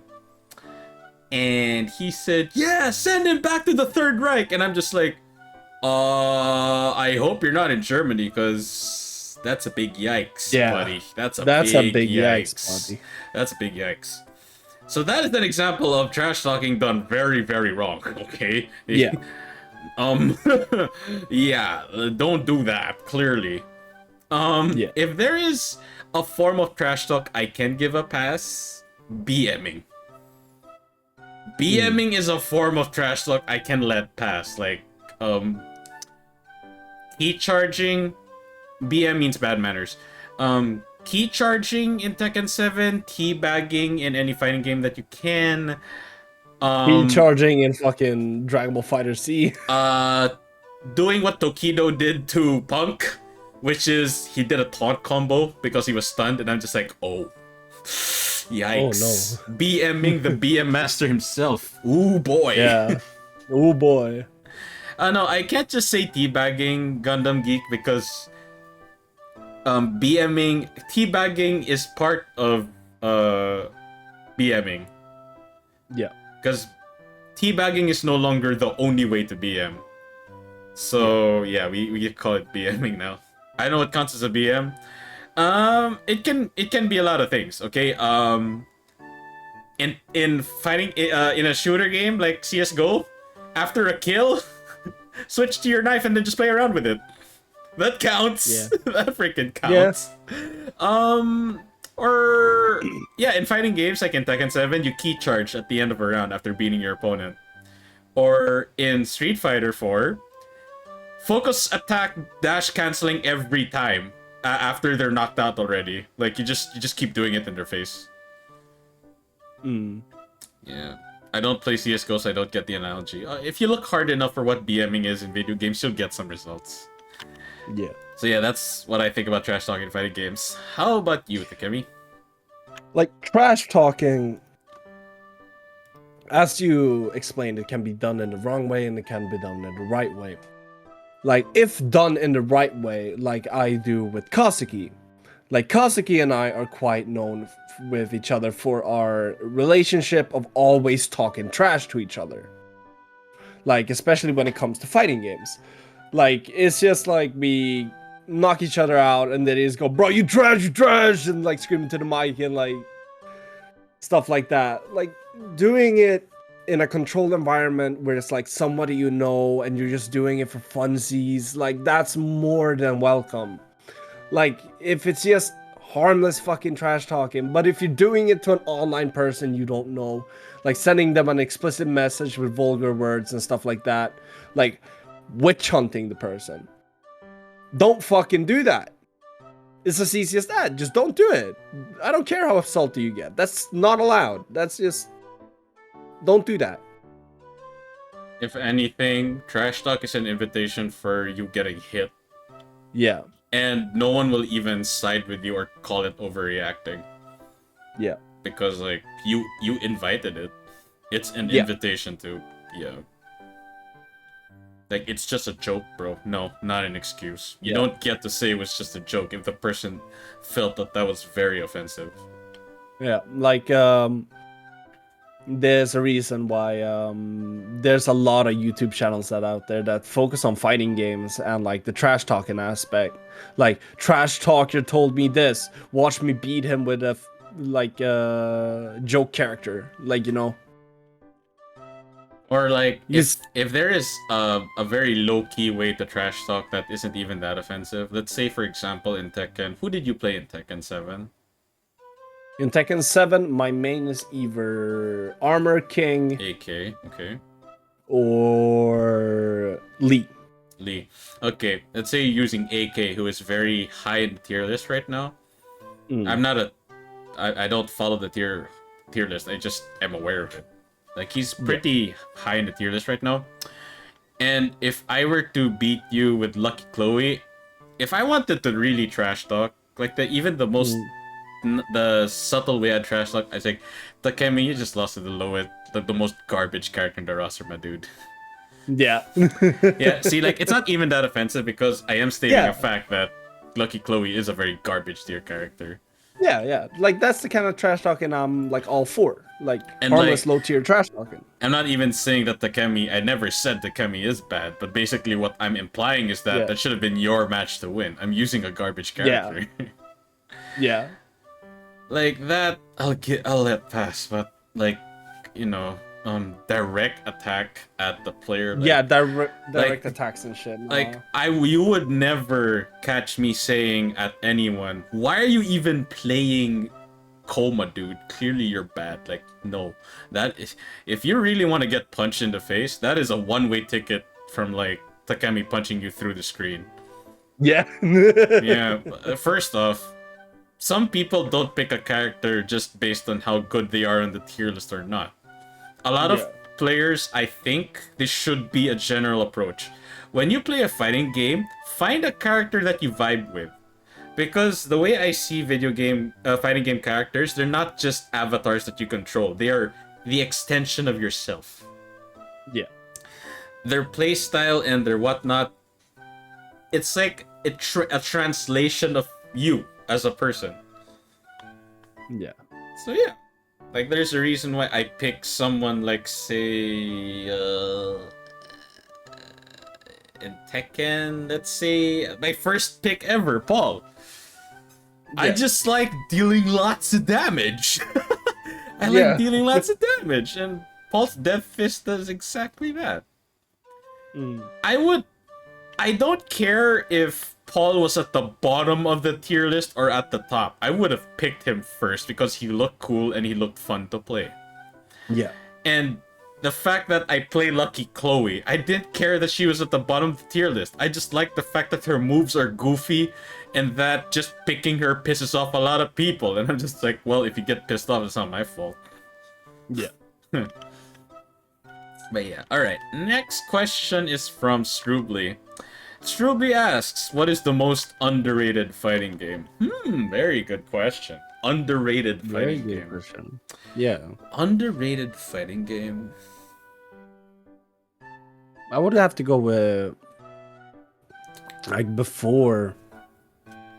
No, actually, it's still kind of like a hidden gem. I would have to say Blaze Blue. Because like Guilty Gear recent before this? Okay. Yeah. Because like oh wait, sorry, Takemi, can I cut you for a minute? I just need to go to the bathroom real quick. Alright, no worries. Damn it, the hydrate redeems got to me!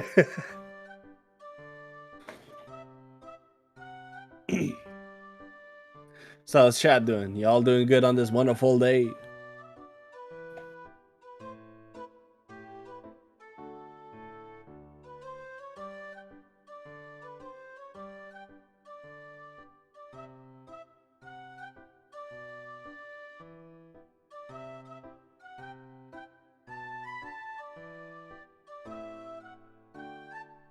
Ooh.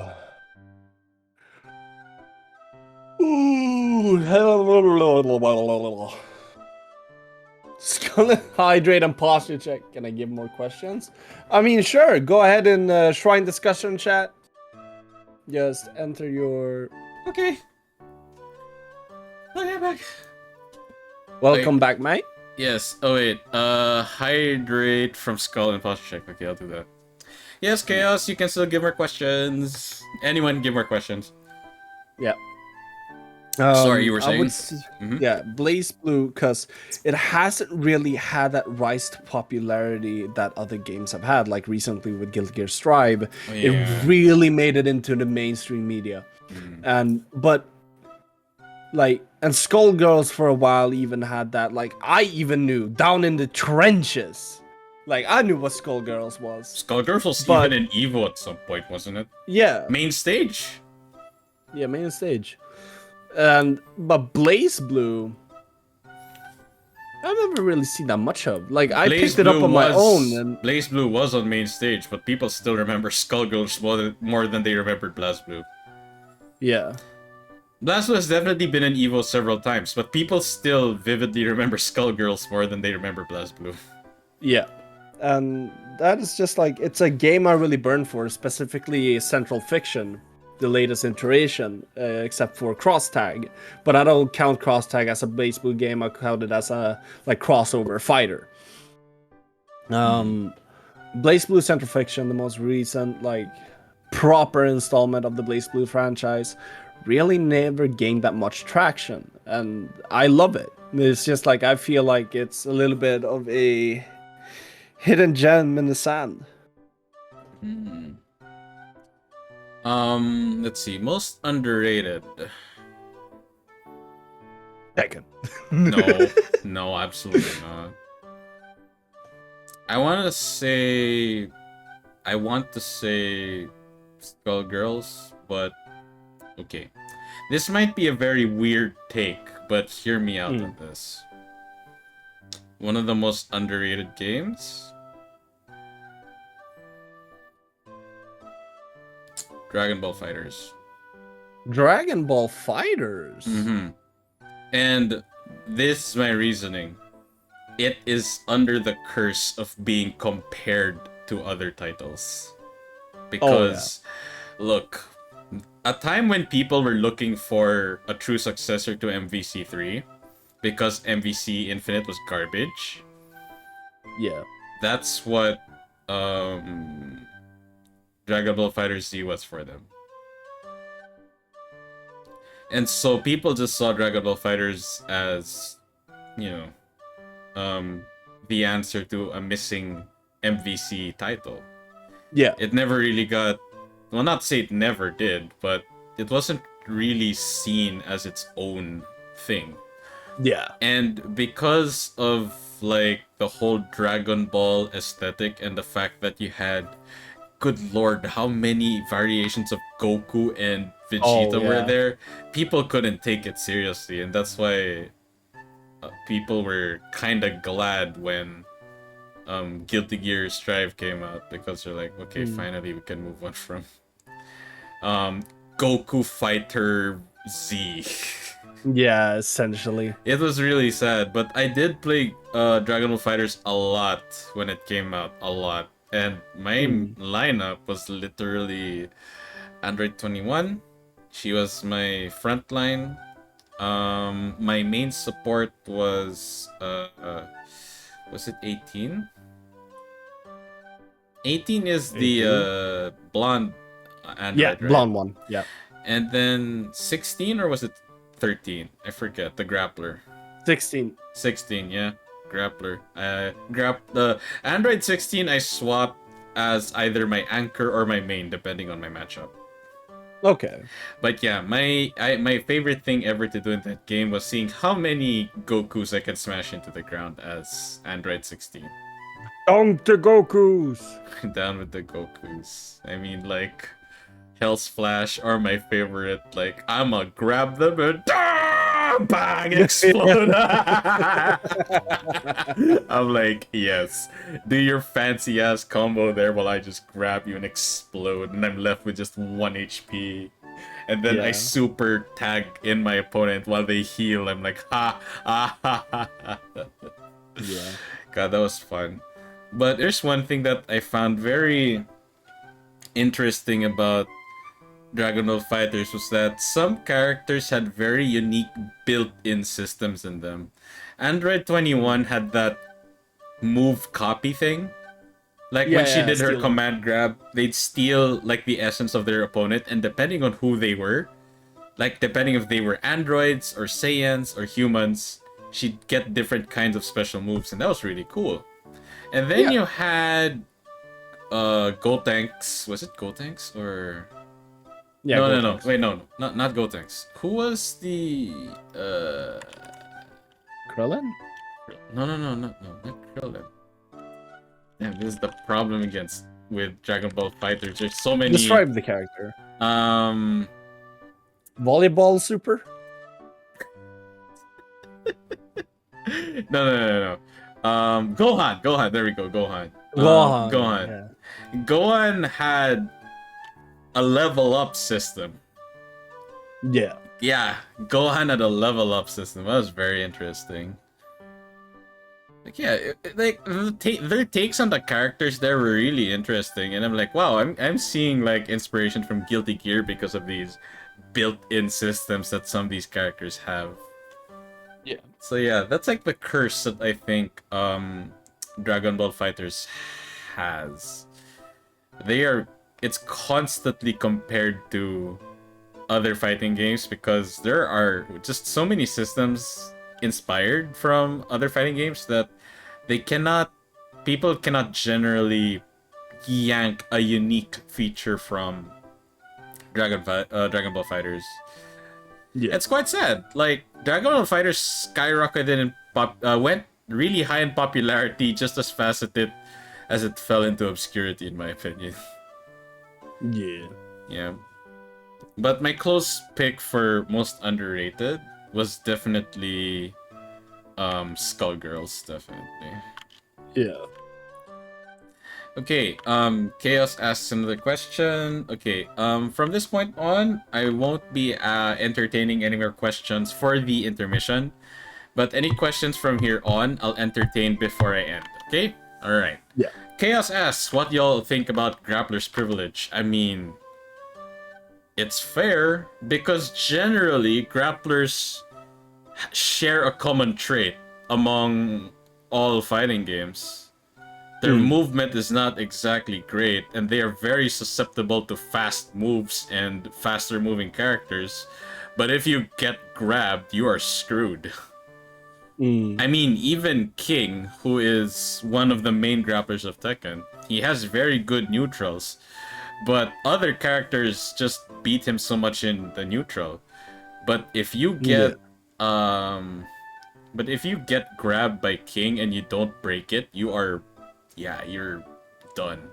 And if you want to see an example of one of the best King runs I've seen in a Tekken tournament, just look up Lil Majin. Look up Lil Majin. Yeah, Lil Majin, yeah. Lil Majin's run in Evo just proved that King has always been a strong character, but no one has shown Evo how good he really can be. He was the only American left in top 8. Top 8.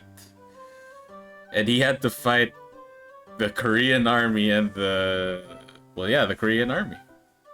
And he did really well. He beat JDCR. He beat JDCR. He beat the robot. He beat the machine JDCR very convincingly too.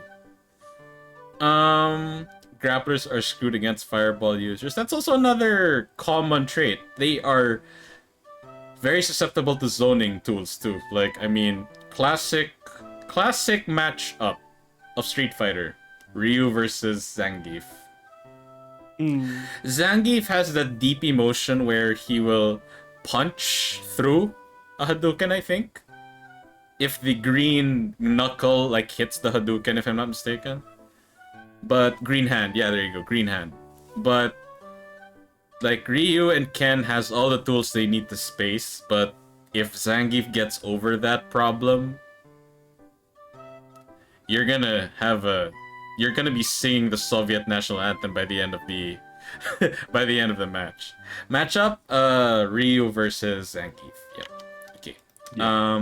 How about you? What do you think about Grappler's Privilege? I haven't even gotten to Potemkin, but yeah. Grappler's Privilege. I guess in the beginning, when I was newer to the scene, I saw that as the most toxic shit ever. Like going against specifically Iron Tiger in Chrono Phantasm Extend. Oh, that shit was no mercy, just no mercy. He would make you fly around and just destroy you.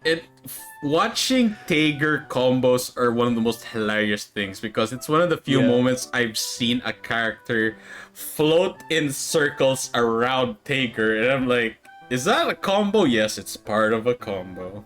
Yes, is it he is. going to grab him?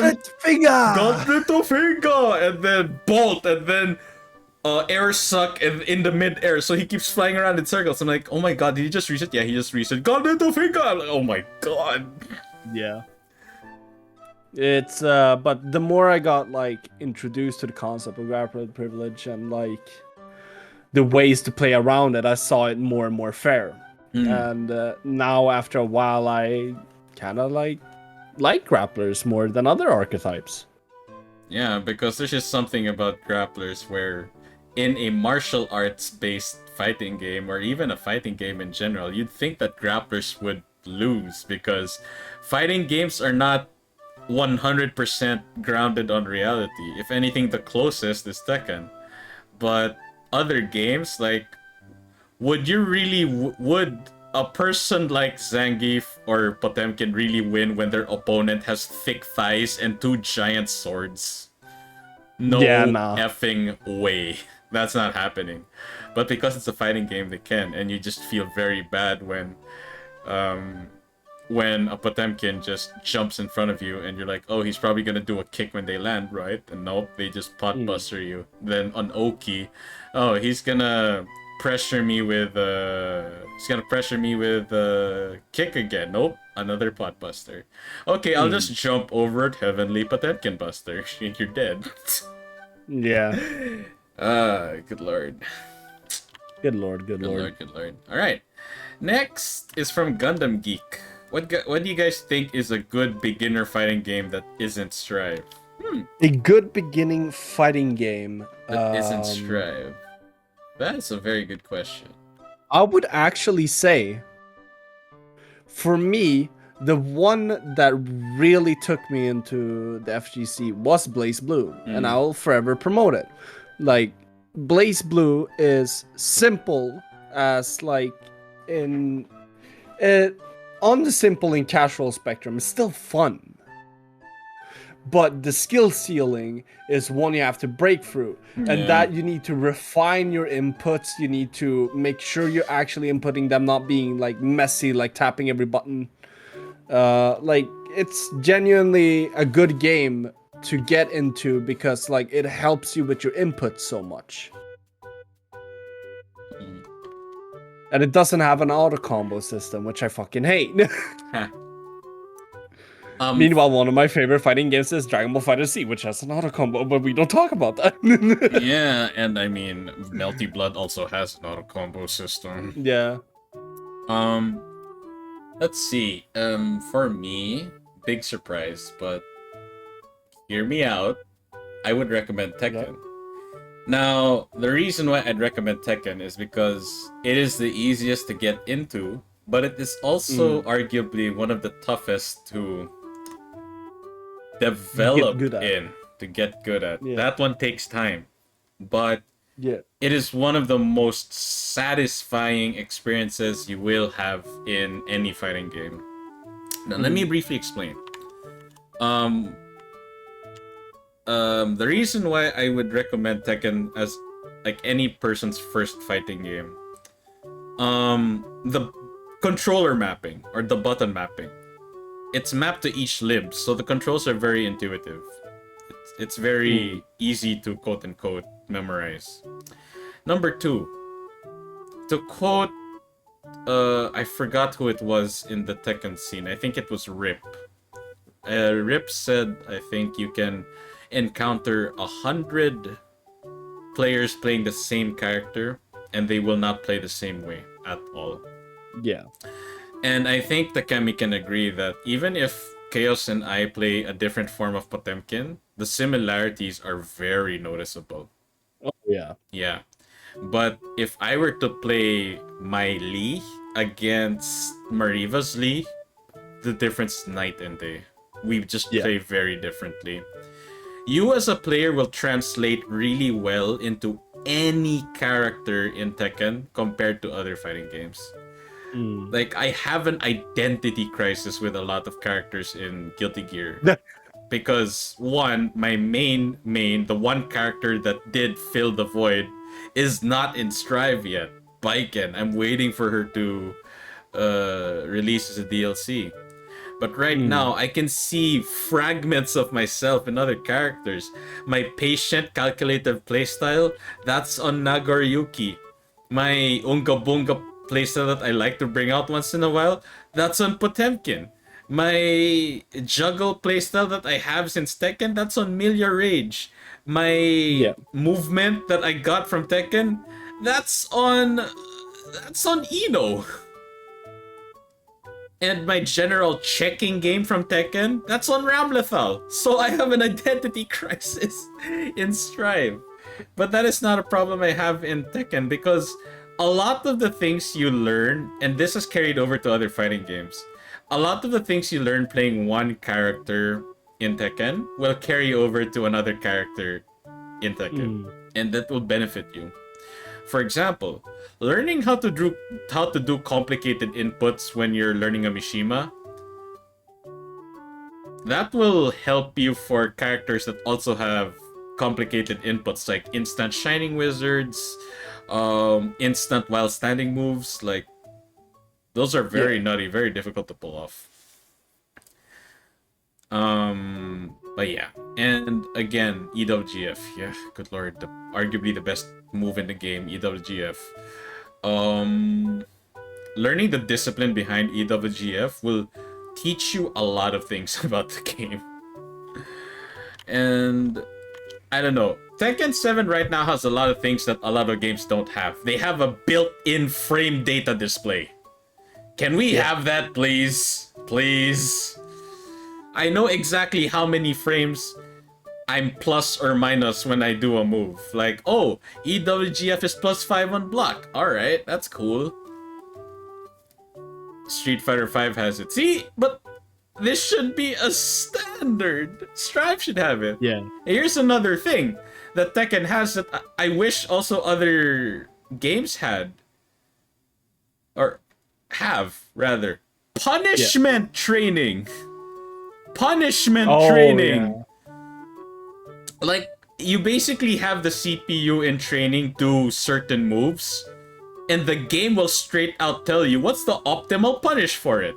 Kazumi's down back of 4 and you are Xiao Yu. Oh, just do while standing 1-4. It's guaranteed. And you're like, wait, that's guaranteed? Yeah. Because it comes out in this amount of frames, and Kazumi's down back 4 is minus like this in a certain amount of frames. It's really cool. Yeah. Do you have any clue how hard it is to practice punishing bursts? I mean, yeah. Punishing bursts is no joke. But yeah, that's one of the reasons why I think Tekken is a really good fighting game to get into. It has a lot of systems that's very beginner friendly, and it really helps you improve. But improving in Tekken takes a while. It takes a while. Alright. Let's see. Okay. Next question is from Chaos. This is kind of an extension from his previous question, but he asks, what do you think about grapplers in general? Grapplers have always been in a good place, and if anything, one of my old friends from high school did tell me that you can tell how good a fighting game is based on how balanced their grappler is. Yeah. Tekken 7's King on launch was arguably the weirdest buff ever because they did not even directly buff King. Tekken 7 Vanilla universally nerfed everyone that wasn't a grappler, which means everyone who isn't King. How? They slowed down their movement a bit. What do you mean by movement? Sidestepping, dashing, backdashing, Korean backdashing. All of that was slowed down by a bit. And what did that mean for King? A lot of his moves will hit more consistently now. So I'm just like, oh, that's interesting. That's why my mentor in Tekken 7 told me, like, yo, your friend told me that you used to main King in Tekken 6 and Tag 2. I'm like, yeah, I am. You should play King in Tekken 7. It's probably his strongest iteration yet. So I'm like, wow. Cool. Then you look at Melty Blood, Guilty Gear, and their grapplers. So you look at Koma and Melty Blood. Koma still has the general game fighting design of Melty Blood, which is very fast-paced. But his very unique playstyle is very Oki-centric. And Oki is a word that grapplers have drilled into their heads. Because that is the only reliable way they can set up anything that they have in their kit. Because grapplers, if you want to sum them up in the simplest way, they are basically slow, hard-hitting trucks. Yo. They are slow, but they hit hard. Generally, that's their very general trait. Potemkin, very slow. What in return, he hits hard. King compared to the rest of the cast, even compared to Armor King. And yes, Marduk even. Marduk and King, very slow. What in return? Nutty damage. Unga bunga levels of damage. Like, Chaos and Mariva fought my Marduk, and they hate my Marduk so much. Why? Because Unga bunga, I deal so much damage. Like, my grabbing rules break grabbing rules. Yeah. Now how about you? Takemi, what do you think about grapplers in general? Fuck them. Fuck them. Alright, we have the opposite side. Why? Yeah, I hate them. Yeah, but at least explain. Like, the general way of my experience with them is that they do a little bit too much damage. Do a little bit too much damage. You know what? I am going to bring a clip, and don't worry, it's not gonna be a clip of you. It's gonna be a clip of me and Sheikah. But you might share Sheikah's pain here because this was when Sheikah was playing your boy Chip. Oh no! Oh no! Yeah, I can already see half the health bar disappearing. No. It's not even the half health. It's the unfortunate thing that happened. Hey, hang on. I'm looking for the clip. There it is. I found it. Let me watch on clips page. I'll mute it real quick.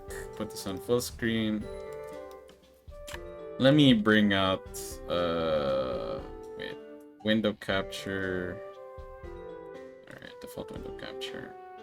Alright, you won't see me or Takemi for a while because I'm gonna show it. But here it is. Yeah. Alright, so here's the situation. My health is really low. Thing is, a standard combo on Potemkin, even a non-grabbing one, will definitely kill Chip.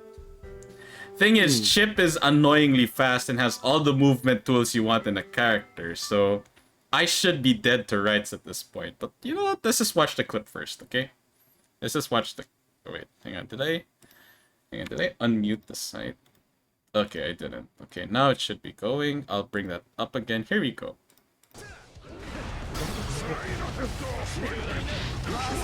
Okay, there. I'm down to a sliver of health. A sliver. I should be dead. I have gauge, but that tension gauge can help me defend for only so long. What? The rollback saved your ass? Alright, so I tried to hard read that he's gonna jump again. And please take note of what Sheikah says here. Yeah, no. I'm not falling for that. I'm not falling for that, he says. But... Oh no! I'm not falling for that, he says. Then I remembered the inner chaos in me was like, I should just sniff paint at this point, right? I should just sniff paint. Ass! I didn't sniff the paint. I inhaled it. I put it in an IV drip. I injected that paint. Yeah, no. I did it again. I'm not falling for that shit. No, what? He's not falling forward!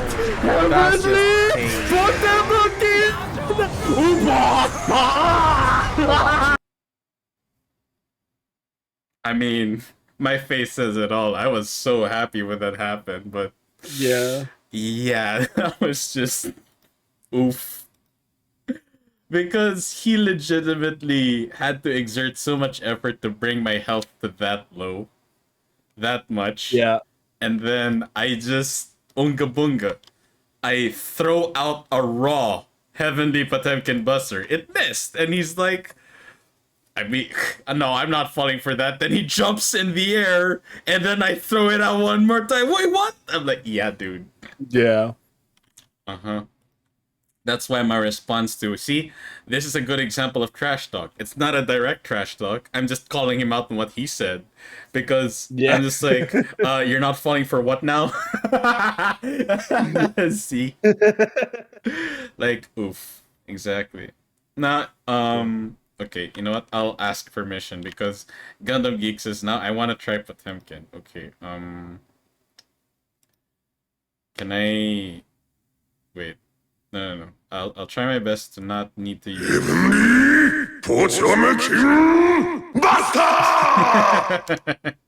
Someone used the Potemkin Buster redeem. Hang on. Okay, Takemi, can I use that clip of you? Yeah, go ahead. Okay, there you go. I wanted to ask permission. See, I'm a very nice person. Yeah. I had to at least ask permission. Yeah. All right. So hang on. There it is. I found it. Takemi's Heavenly Posture Check. Super. Okay. Let's briefly watch this. Here we go. Oh wait. There we go. Let's watch this. For one fucking time. Uh-huh. And I was like a couple Oh, okay. Recipe for disaster right here. What happened? Let's see. for He had good advantage on me by landing the one counter. fucking time. And basic combo and then Oki. And I He did a wake up. Oh no, not wake up. He just raw inputted a super. was like a couple frames Problem. It is very punishable. Oh yeah. What happens? I uppercut. late, so The game says punish, and I'm just like, oh boy. So what happened? you blocked it. It's time for a posture check. God damn, he got fucking grabbed again. Dude. And let's a blast from the past for Takemi because he's gonna say something here. Don't worry, it's not trash talk. Takemi, please stop getting grabbed. You're making us all look bad. Oh shit. Super. Oh wait, it didn't capture that, but basically Takemi said I hate it here. Oh yeah. Yeah, Takemi said I hate it here. Essentially, every time I get like just a little bit touched by something and it makes me a little salty, I just go like, I hate it here. I hate it here. Alright. Alright, 2 more questions, then we'll continue on with part 2. Alright. Both of Yes. these questions are from Senna. Do you care for any Western fighters outside of Skullgirls, like Mortal Kombat, Injustice, etc.? No. That was fast. Well, I was gonna give the same answer, but I would have been a bit more in depth. But okay, let's go with you first. You said a very fast no. Let's hear your explanation. Yeah, why I don't care about Western fighting games that much is generally the movement. Mm-hmm. Like, when it comes, I like anime fighters a lot for a reason. I like the movement in those games. It's never still. It's you're either in the air or in the ground. You're dashing, you're evading, you're backdashing, you're fucking the neutral jumping. In Western fighting games, it's more like, okay, let's take 2 steps forward, punch, 2 steps forward. And ironically, one of the most popular games in the West or in the United States is Smash Bros. Yeah. Which is ironic. Which is like a heavy movement filled game. Yeah, it's very heavy movement based. Alright, so it's because of the movement. Okay, fair. It's very fair. Let's see. For me, let's see. MK and Injustice. I have tried both. I have played... Bro, what? What? Okay, it's my... I glitched out on your stream. Yeah, you did a bit. Alright. I played Mortal Kombat 9, X, and the latest one.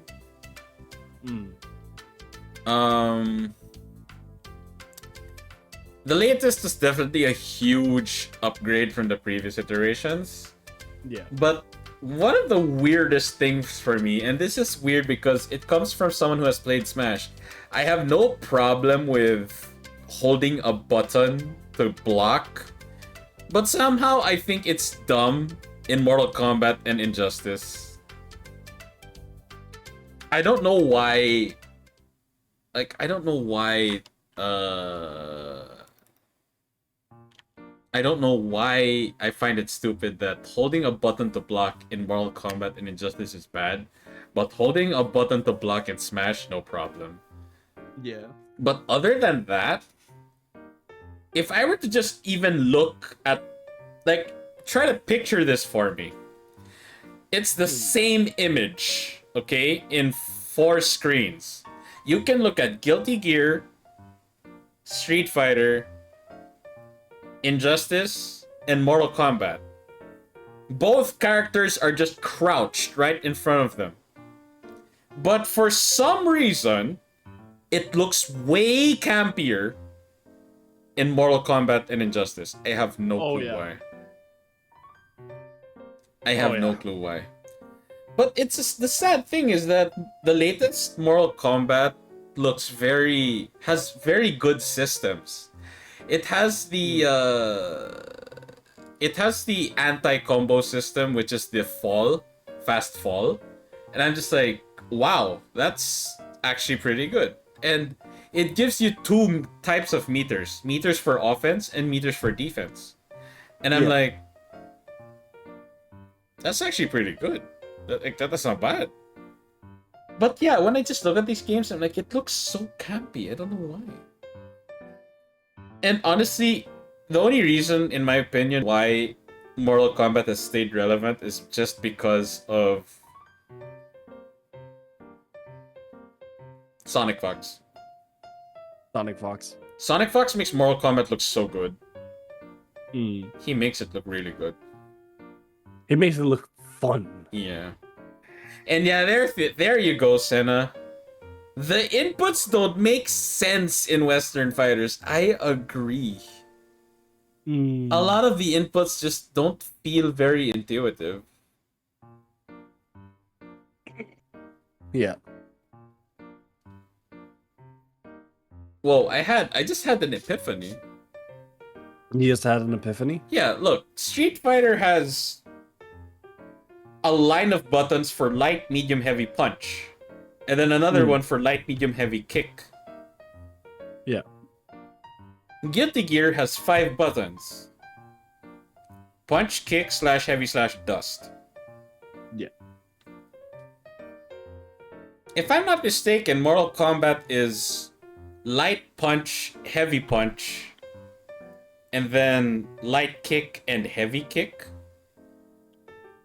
But it doesn't feel intuitive at all because some of the moves tied to the things don't make any sense. Yeah. Like, for example, like Hadouken input is literally punch. Makes sense because Ryo uses his hands to bring out a fireball. Tatsumaki Senpukyaku, Cyclone Kick. It's reverse Hadouken motion. It's quarter circle back kick because it's a kick move. Yeah. But for some reason, in Mortal Kombat, the input for Scorpion's torpedo has changed. I remember it in Mortal Kombat 9. It was back forward square. Yeah. It makes sense because he's drawing that harpoon out of his arms. But for some reason, it's tied to a kick button in one of the previous iterations. I'm like, what? Really? How? Why? I don't know. It just didn't make any sense. It just didn't make any sense for me. It was a charge account. They keep simplifying controls more and more. Yeah, it's really weird. Yeah, I mean, I guess the one reason why I never got into Western fighters is it's not so intuitive. And then you have the peak. If you really want peak perfectionist fighting game, King of Fighters. King of Fighters, yeah. 2 words. Pretzel input. Yep. Pretzel input. Like, if there's one thing they kept in Tekken 7's iteration of Geese, his input for Deadly Rave and Raging Storm is the same. It's the same damn input. And for Burning Rave, or Deadly Rave, for Deadly Rave, it's what's it? No. Deadly Rave's movement input is very simple. It's half circle back and then forward. But the pretzel input is in the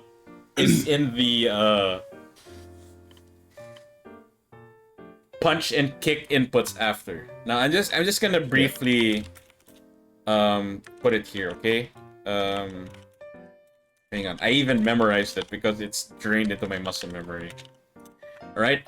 Left punch is 1, right punch is 2, left kick is 3, and right kick is 4. And this is the input after the half circle back forward input. It's 1, 2, 3. It's 1, 2, 4, 1, 4, 1, 3. Wait. 1, 2, 4, 1, 4, 1, 3, 2, 1 plus 2. Yep, that's the input.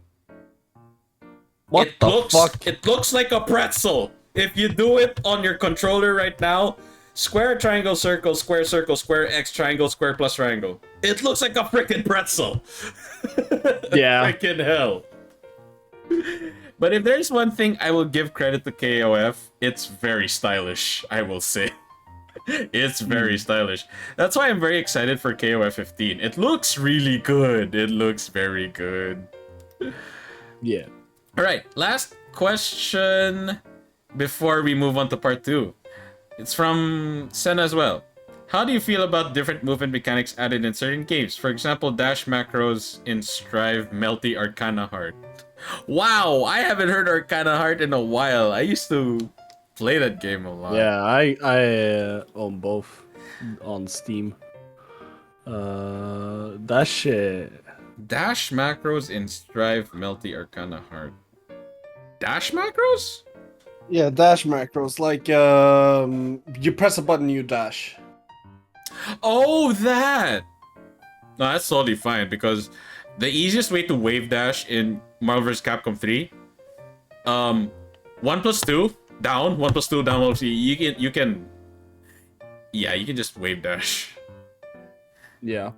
Arcana Hearts is an air dash macro, it's nice. Yes, I am aware of that. It's like one of its main mechanics. Yep, air dashing in Arcana Heart is tied to a button. That's really good.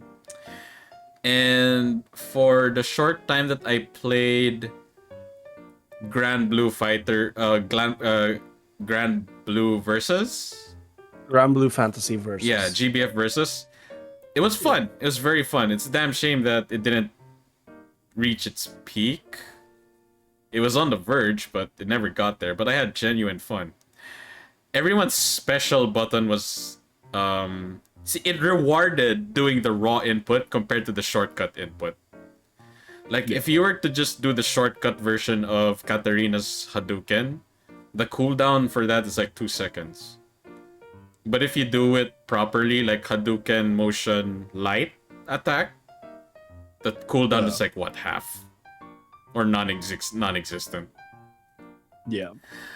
And everyone had a unique special button, and that was just tied to X.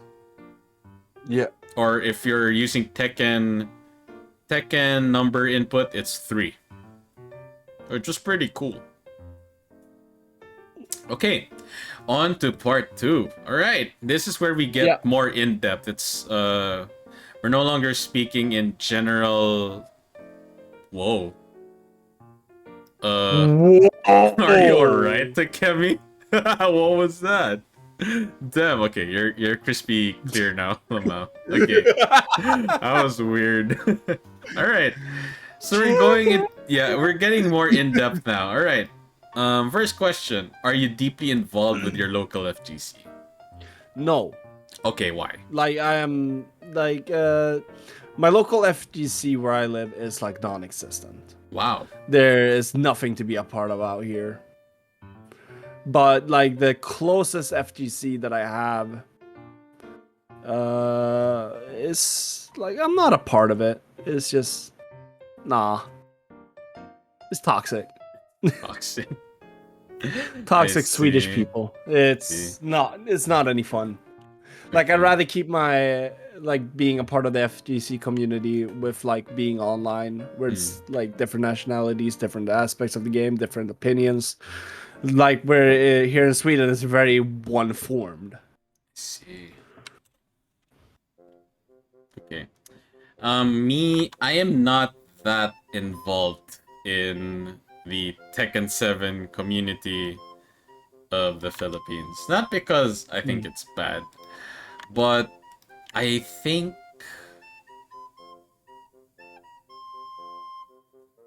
I'd rather just stay as a spectator. Not like I'm not. I'm not like I'm not. Not like I'm not going to enjoy Tekken if I were in the local FGC, but I don't know. I feel like my mindset will not jive with them. What do toxic Swedish people sound like? Oh my god! Give them a taste, Takemi. Give them a taste. Okay, what is okay? Let's say they're winning a match in a fight in like Tekken. Fan, vem tror du att det är? Tror du verkligen att du kan vinna den här jävla skitstövel? Kom igen nu! That still sounds like wiping my ass with silk. That sounds good. Yeah. Oh, and I just want to remind Frinkle I'll do your redeem later before the stream ends. Yeah. All right. That still sounded pretty good. Yeah. I mean, I'll just ask the Foxtrots. Do you really want to hear what a toxic Filipino sounds like? Oh no, that's común. It's not pretty. I can imagine. Yeah. Oh, oh no, they said yes to Takemi. Go ahead. Yo, go. Alright. Go. I do this reluctantly, but it's for my Foxtrot, so I'll do it. Yeah. Okay. Okay. Puti na, bobo mo, gago. Bakit ka ba nagde-Tekken, gago? Mag-Skullgirls ka na lang, tangina. Bobo mo. Why were there so many bobo? That's the most basic one. I think it's crap for trash talking toxicity standards, even.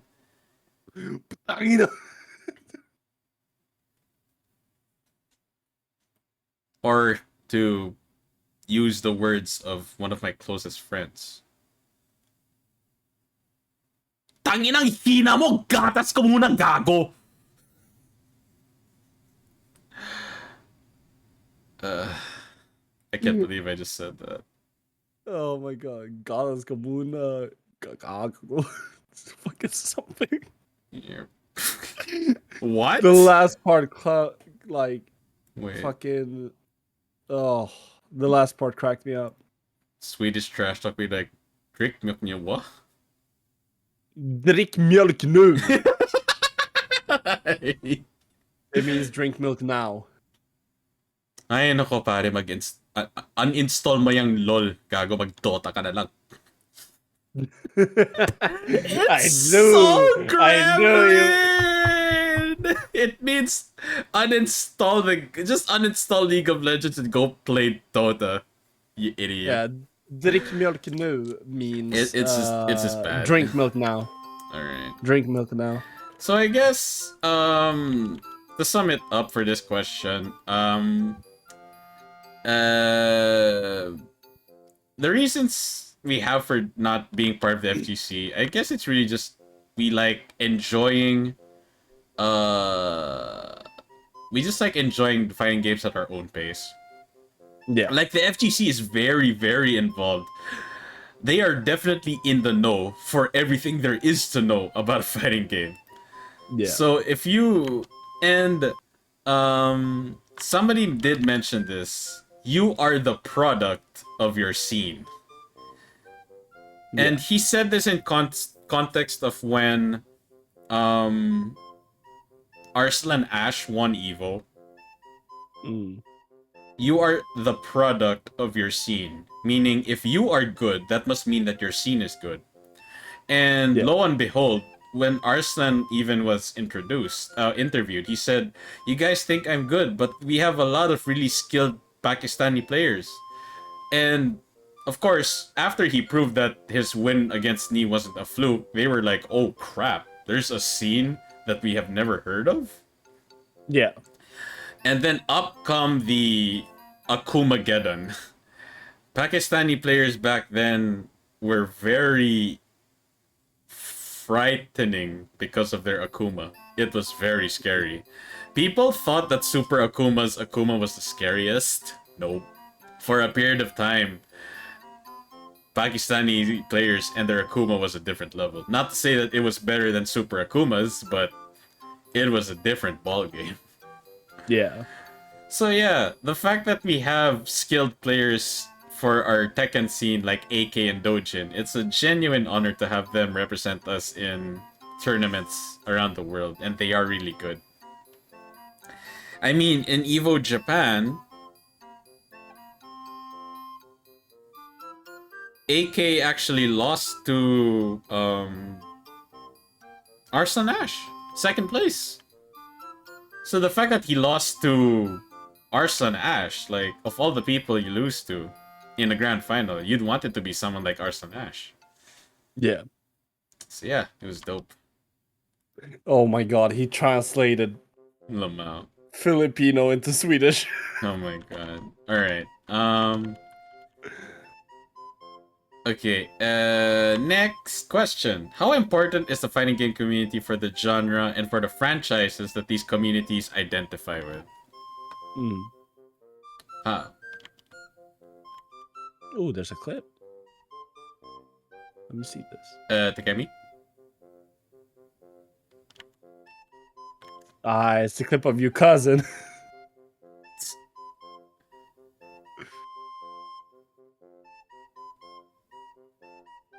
Takemi? Yeah. Oh, you missed my question, Lamau. Oh, no, As a- like, I didn't hear anything. Okay. I asked, how important is the fighting game community for the genre and for the franchises that these communities identify with? Ooh, how important is the fighting game community for the genre? For the franchises?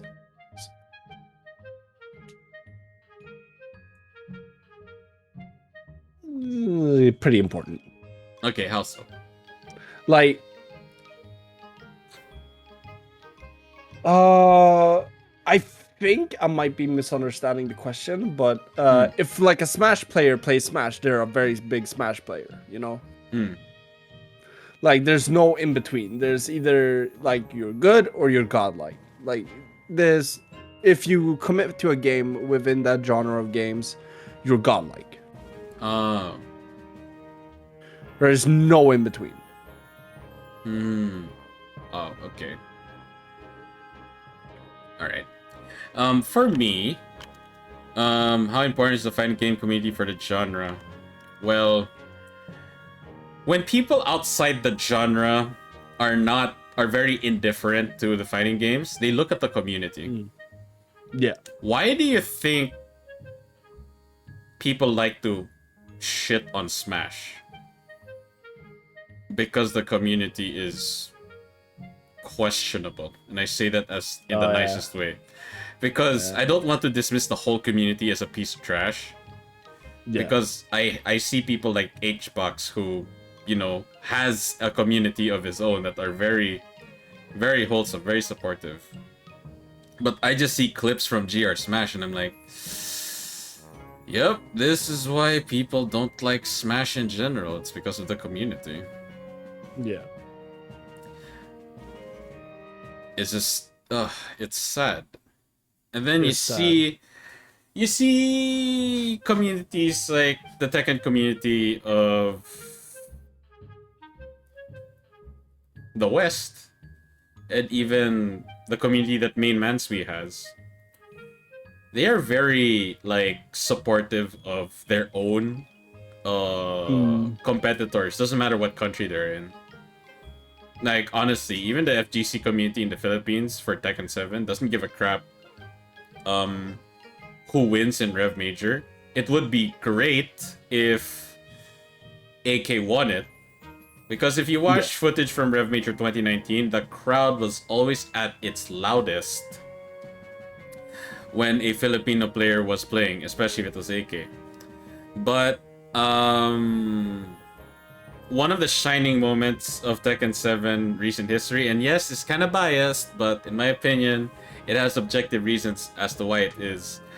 When Tasty Steve came to the Philippines for the first time for Rev Major, I think 2017 or 2018, he and Harada had this to say, if I'm not mistaken. Philippines has the loudest crowd there is, and they meant that in a good way. It can be some like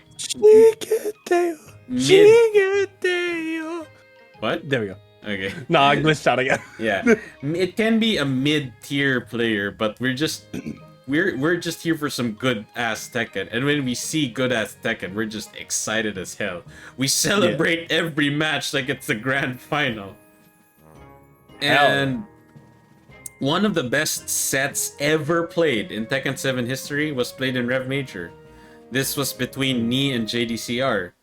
And this was the same moment that Ni and JDCR finally buried the hatchet, because for a long period of time, JDCR and Ni were very heated rivals. They never ever shook hands at the end of a set.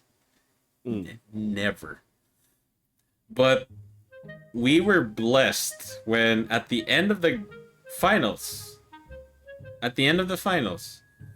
Ni was the first one to like, yo, JDCR, let's shake hands. And then JDCR returned it, and he bowed even, and we were like, it's over. It's over. The hatred between the two is gone. It's finally over. And we were just cheering like hell.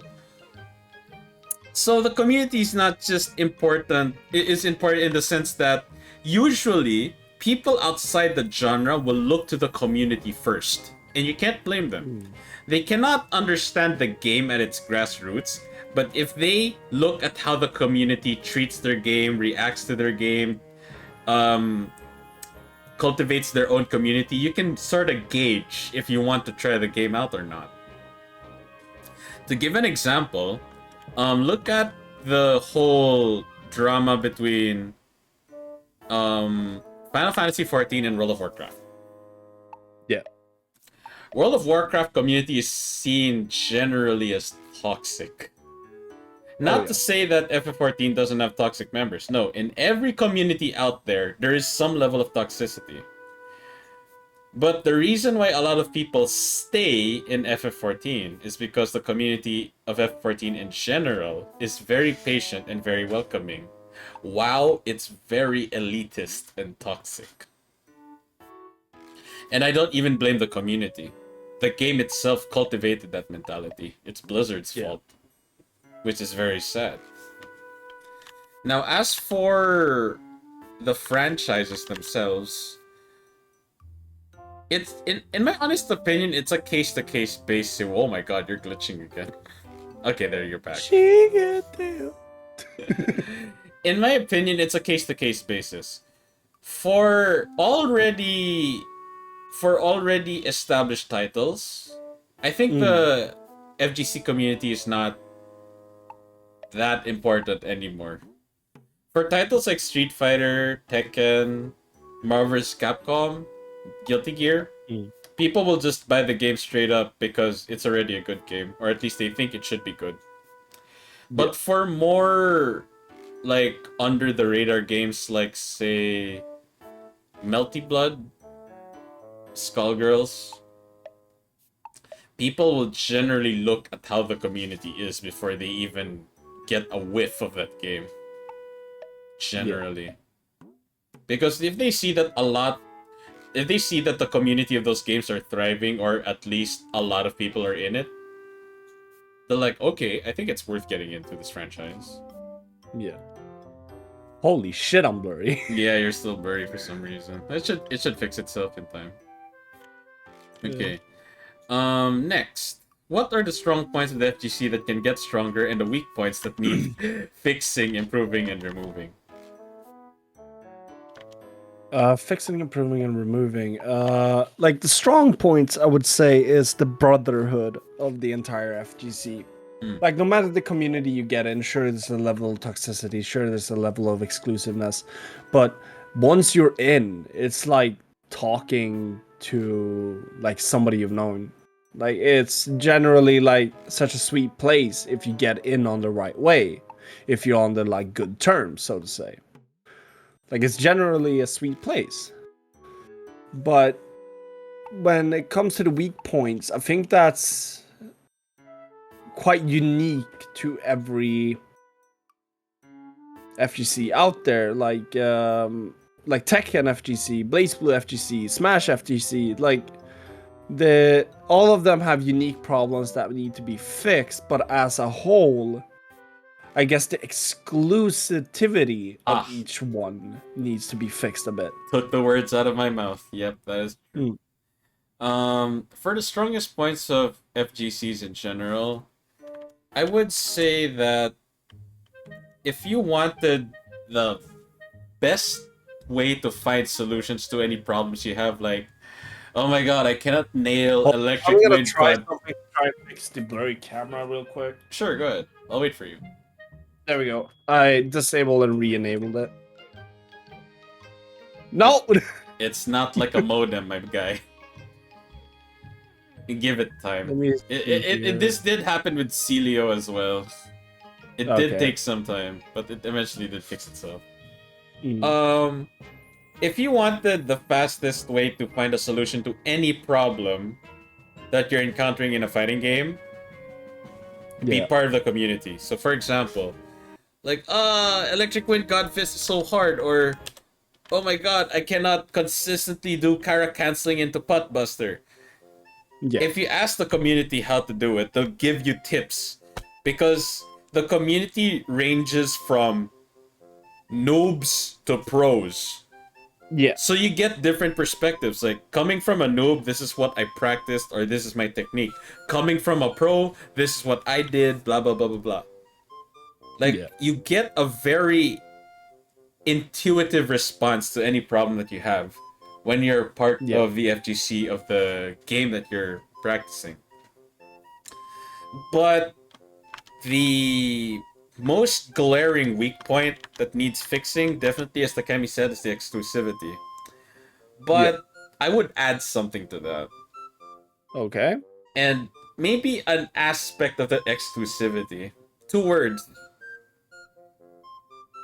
Tier list.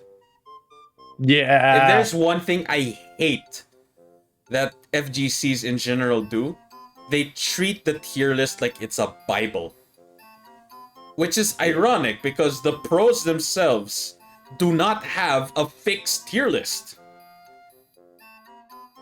Like, you see the tier lists of JDCR, Mainman Sui, Ni, Arsenal T, the Tekken figures. They have differing tier lists.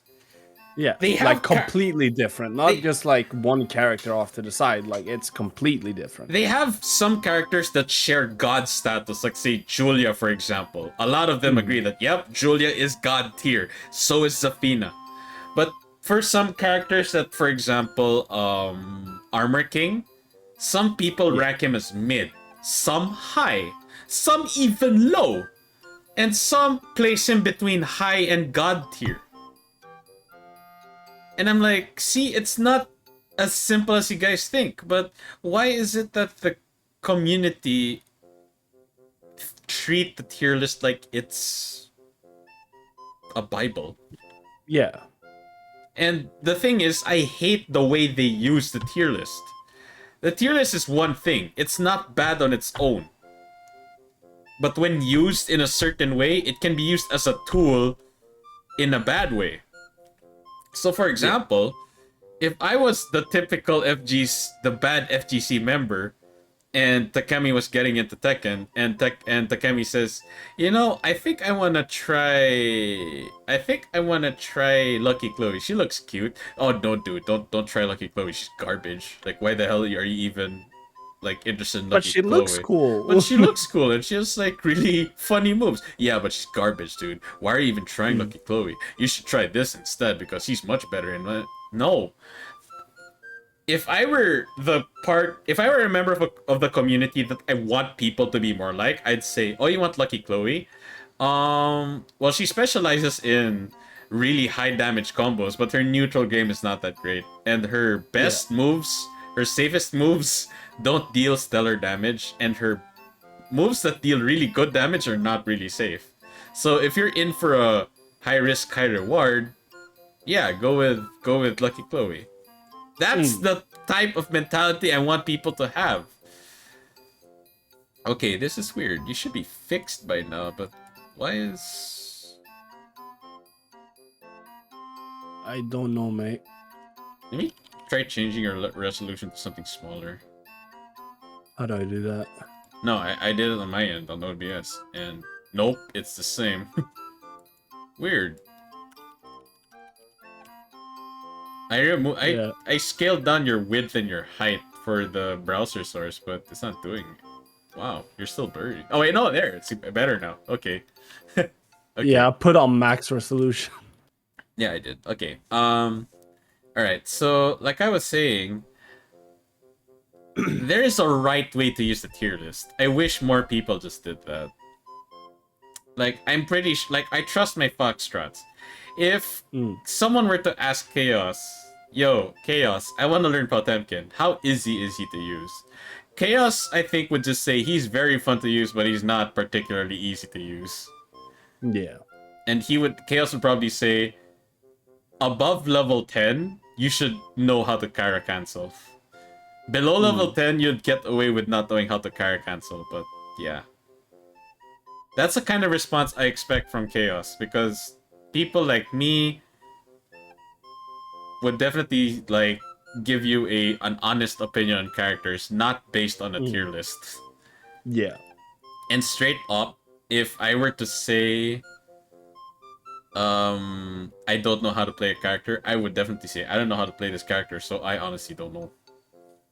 But members of the community generally talk about characters they think they know just because they saw some video or tutorial on how to use them.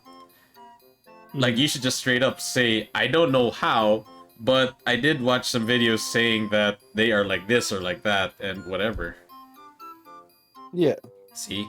That is a proper way. But the FGCs in general have this very elitist vibe, and I wish there's a way to remedy that.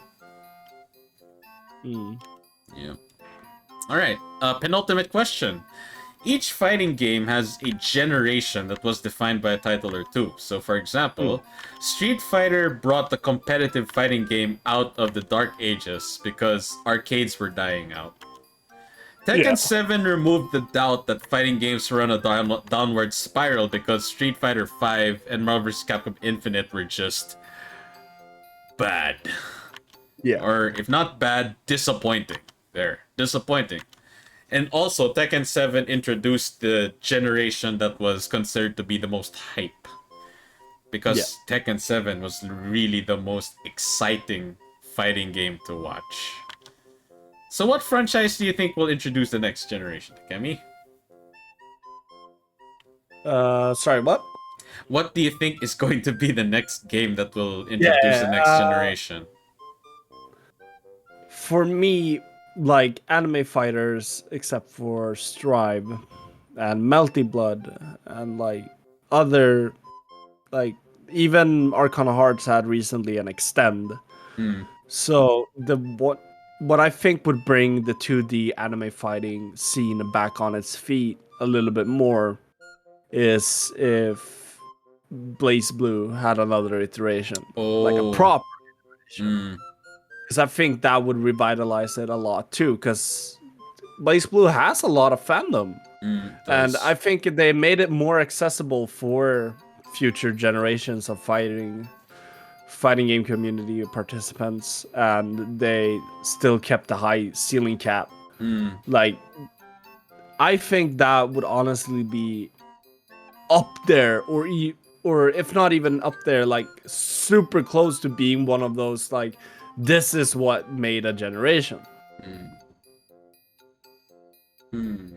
Okay. For me, I honestly think the current generation of fighting games will end with... I think it ended with Guilty Gear Strive. I think Guilty Gear Strive honestly started if it didn't introduce the next generation yet, it's beginning to. Because GG Strive proved that casual players are just as important as the hardcore players. Yeah. Look, you know what was the first thing that Guilty Gear bragged? What Strive bragged about? What? 500,000 sales in a period of time. Yeah. Tekken 7 didn't even brag about that. You know what did the bragging for Tekken 7? What? The pro scene. Yeah. What Tekken 7 had to brag about was the hype. Tekken 7 just nailed everything that a pro fighting game scene should look like. Hype, skill, fun to watch, and fun to play. That's what Tekken 7 proved. What GG Strive had to prove this time was that the casuals are just as important as its pros. Because what Strive did was that, and again, a lot of people did not like Strive just when it was introduced as a concept. They did not like the fact that the devs said, we are going to redo the formula of Guilty Gear. And like, it's going to be very different. A lot of people didn't like that. You're taking a title we've loved for so long, and at me, I'm just like, I'm just skeptical, because I'm like, it's their game. It's their IP. They can do whatever they want with it. Yeah. It's like telling Van Gogh, why are you not using more colors other than this on your art piece? It will look much better, dude. It's his art piece. It's his decision what he's gonna do with it. Yeah. Now, when Guilty Gear Strive launched, a lot of people complained, oh my god, it's so easy. It's so simple. And I'm like, you guys are not translating it right. You're not completely wrong, but you are more wrong than you are right. Yeah. Guilty Gear has always been, in my honest opinion, one of the toughest 2D games to get into. I would, in terms of difficulty, I'd still put Guilty Gear at the top of the list, followed by Street Fighter. Yeah. But again, context, this is because I have not played King of Fighters.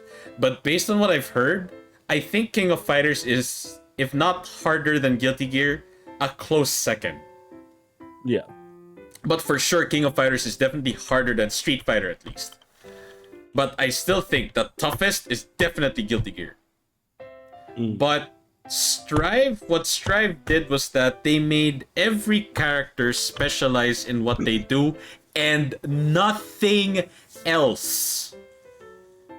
Just to give an example, what is Milia Rage's like speciality? Speed and mix-up and cross-ups. Yeah. What did they do to make her specialize in that? They took out her DP. She has no DP. You don't need that DP on someone who already specializes on cross-ups and mix-ups and speed. That's stupidly broken. And then someone like Ino. Ino's movement was focused. Like, it's literally in her title. Her overwhelming air dash. That's pretty much what she specializes in. Now you might think, what does this mean? It means that the skill ceiling is a lot... no, not skill ceiling. The skill floor is a lot higher. Yeah. Meaning, with small amounts of time, you'll already be decent on a character. Yeah. But I honestly think the skill ceiling of Guilty Gear has not changed. If not lowered down just a very small bit. Just a very small bit. And here's the thing. If you guys didn't notice, this is something that a lot of people missed out. Did you notice how they put difficulty rating on the characters in Strive? Tekken does. Yes! Tekken doesn't have that, but Strive does. Who is the easiest character according to the devs to use? Kai. What? 5 out of 5 easiest. Soul's rating is 4 out of 5. Ramlethal is 3 out of 5. Zato, rightfully, is 1 out of 5. The hardest character to use. I wholeheartedly agree. Ino is a 2 out of 5. I agree with that. So, you might think that it's just ratings. You would think that if you were a fighting game veteran, it's just ratings. For a casual player, it's very important. Like, what do I need to know what I'm getting myself into. So when they play someone like Kai Kisk, they understand why is it a 5 out of 5. His moves don't require that complicated of input, and his neutral game is very straightforward. And just to bring out the meme, Kai Kisk has the easiest command grab in the game. The input is very simple. It's forward dust or back dust, or 6D or 4D. Command grab. Easiest command grab in the game. Kai Kisk. And I only learned this recently, because I did not know what his... You are glitching out again. Oh, okay, it's slowly fixing itself. Okay. Hello, everybody. I am the glitch in the Matrix. Oh my god. Okay, let me try, like... Nope, that did not do it. Oh wait, let me see what happens if I subtract your width by 1 pixel. Your size by 1 pixel. I wonder if that fixes it. Oh, okay. Okay, at least I know what to do now. Okay, Kai Kisk, his Hadouken, when you block it, what does it do? It turns certain moves from negative to, if not 0, plus. Yeah. See?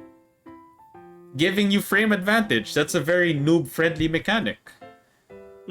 As a noob that doesn't know what frames is, if they inadvertently know that they are plus frames, it's good for them. Soul Bad Guy. A character that you Foxtrots know I have huge problems with. What is his biggest advantage? What is frame data? You know the meme? You know the meme behind Soul? Soul means be like, frame data doesn't matter. Yeah, no kidding, because you really... you are built around having no respect for frames. Bandit Bringer looks like a very unsafe move. Guess what? It's very safe.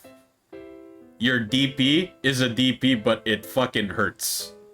And let me remind people, on the beta testing of GG Strive, why would you pick Soul Bad Guy? I'm sorry, why would you pick Potemkin when you have Soul Bad Guy? For context. Yeah. For context. Potemkin's Potbuster generally does 1/3, if not half damage. 1/3. This was pre-nerf Potemkin. 1/3 your HP, if not half. For high HP profile characters, 1/4. So people like Potemkin and Nagoriyuki, a Potemkin Buster is not as scary if they take it. Yeah. But you're glitching out again. Let me... God fucking damn it. It's alright. It's alright. I found a fix for it. But Potemkin back then still had the same problems he has now. He's slow, he's big, very punishable moves. Even one of his most annoying moves, Mega Fist, it was still very punishable, the forward version. Soul, how much damage did his command grab do? Wasn't it like half? Fucking half HP, and it's on a character that has a DP, has an air dash, has Bandit Bringer, which is plus frame, has Gunflame, which is a projectile, has a super grab, which is screen wide, has a super that is iframe startup. Why again would you pick Potemkin when you have Soul? I'm glad they nerfed that fucking command grab, but again, that's why I have so many problems with Soul as a design, as a fighting design. But you see my point here that the skill, these difficulty ratings that they gave on the characters is very important for people who are newcomers. And I honestly think we are in that generation now where fighting games are starting to care more about the casual scene more than the hardcore scene or the pro scene. Not that they don't care, it's just that think of it like, okay, this is a very morbid metaphor, but think of it like a fire in your neighborhood. The house on fire is the casual scene. They're going to douse that shit and, give it love and care because, it was burning. It's not like they don't care about the houses in the neighborhood. It's just that the most problematic one is the one that's on fire. Yeah. So the problematic scene right now is a casual scene. They are giving it more care now. And yeah, the skill ceiling in GG Strive has still been in the same level. So the pro scene is still the same. It's still tough as nails. And the fact that Tekken 7 added as a DLC frame data. People now no longer have to look up guides to find out what moves are minus 10. So I'm just like, there you go. I think this is the current generation we're in. I think GG Strive has introduced the next generation of casual scene is an actual scene that you should, as a developer and publisher, should care about. All right, last question. Finally, the last question. In your honest opinion, and yes, emphasis on the word opinion, what is the best fighting game to get into right now? The best fighting game to get into right now. Yep. I'm gonna sound like a broken record, but Blaze Blue. Blaze Blue? Wow. All right. Yeah. What's your reason for this? Because it keeps a lot of what the old games were. Like, it gives you that kind of nostalgia without having the nostalgia. It's that general amount of fun.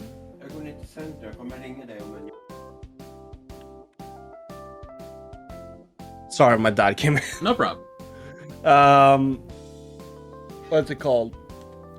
It keeps kind of that same like old nostalgia that games are like fighting for to have today, while still being new. While like keeping that high ceiling cap, the way that the veterans still can have fun with it, but at the same time, if you're new, like, you're still introduced the same way as everybody else. You're shit at the game. You're gonna get good. Get good. Okay. And that's the way you're rewarded. And I think that's like... And it teaches you so much mechanically that, like, it's... In my eyes, it might be through, like... rose-tinted glasses. But, like, it's... teaches you so much mechanically that can translate over to other games that is kind of unparalleled. Oh, that's fair. Okay, I understand that. As for me, big effing surprise. Tekken, obviously Tekken. My reasoning for this is because the reason why Tekken is the best game to get into right now is because the professional scene is hype as ever. In my opinion, it has the most diverse one too. You have pros from Japan, pros from Korea, pros from Thailand, Singapore, Philippines, Europe, the West, Pakistan. The latest scene to emerge that has apparently existed for years. But it's only because of Arslan Ash that it has been brought to life. I mean, if you compare it to other fighting game scenes, and I mean this with all the respect in the world, you look at Mortal Kombat, it's primarily West. Same goes for Injustice. Now you look at Street Fighter, Guilty Gear, and even Melty Blood to some extent. It's very East. You mostly see Japanese or Korean or Southeast Asian or East Asian countries in those scenes. But Tekken? International. International. Yeah. Yep. It's funny. Someone mentioned it's almost like a rock, paper, scissors. Korean style beats Japanese style. Japanese style beats American style. American style beats Pakistani style. Pakistani style beats Korean style. Yeah. That was just a theory. But again, it's very case-to-case basis. It's not rock solid, okay? Yeah, I mean, like, for fuck's sake, rock, paper, scissors is not perfect either. Yeah. Because it's changing. Just because I like using scissors doesn't mean I'll always bring out scissors. But, I mean, the whole point here is that these scenes are very unique. And the more scenes you have, the more exciting it is. Because it's very exciting to see how a Pakistani player would play Jin and how someone like Book plays Jin. Or seeing how Kudans plays Devil Jin and how a Pakistani player plays Devil Jin. Or even how Saint plays Jack 7 or how someone like Anakin from the West plays Jack 7. Yeah. It's very amusing to watch. And from a player standpoint, Tekken 7 is just so hype. It's so exciting to lab, it's so exciting to play. Like, for fighting games where I just want to do really flashy, exciting shit. You can do that in Tekken 7 because of the blue stuff, as Tasty Steve likes to say. The blue stuff, the rage, the slow-mo. Oh my goodness, the slow-mo was one of the things we didn't know we needed. Yeah. But we wanted. Like, oh my god, the slow-mo is so cool. Yeah. And that's why I stand by. This is the hill I'm going to stand on. I honestly think that if every fighting game out there was in its best version, I think Tekken would still be the best fighting game in the world. It's just so damn good. And the mechanic of being able to sidestep just opens up so many possibilities.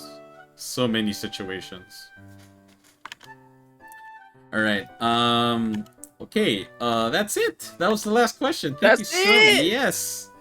We are done with this episode of Shrine Talk, but before we start ending, I need to do something first for Frinkle Star. Okaeri nasai, anata. Nani o suru? Ofuru ni suru? Gohan o tabemasu ka? Sore tomo watashi? Okay. I brought that into your life. You will die with it. Well, my foxtrots, thank you. My foxtrots, thank you. All right. That has been episode 7 of Shrine Talk, the fighting games. Thank you so much for those who stuck through the whole episode. Yeah. And of course, special thanks to our guest, Takemi Hamazaki, a fellow fighting game buddy of mine. Hell yeah. For being my guest for today. And again, I gave a shout out. If you haven't followed him, please do give him a follow. Support this beautiful, beautiful stud of a man. Yes. Support this very wholesome what's your official title again? Thug. Takemi Hamazaki, the local delinquent and Delinquent Buddhist priest. Yeah, there you go. Yes. Alright. For those who are new, I am Inariyoko, a kitsune or fox VTuber, variety streamer, but I mostly stream fighting games and FPS. But literally any game out there under the sun, I generally play single player adventure games, RPGs. Yeah, I play those. I play games that I honestly have fun with. My goal is to, provide all of my viewers and my foxtrots good vibes by providing very fun, chill streams. Hell yeah. And this special segment that I call Shrine Talk is a podcast type talk show that I host once at least once every month. So Yeah. you'll at least see no less than one episode, but sometimes if I'm feeling like it, more than one. So this month we're having 2 episodes. So Yeah. for those who haven't followed me on Twitter yet, please do follow me on Twitter if you want to stay updated on my announcements like schedules, upcoming streams, or just general stuff that I like to post. It's all there on my Twitter. And for those who want to join the Discord, the Innery Shrine, the Innery Foxtrot Shrines where we just talk about and chill. Talk about stuff, chill, memes, video games, and ask each other stuff. Feel free to join. And I'm sure Takemi also has his. If you want to find out more, follow him on Twitter.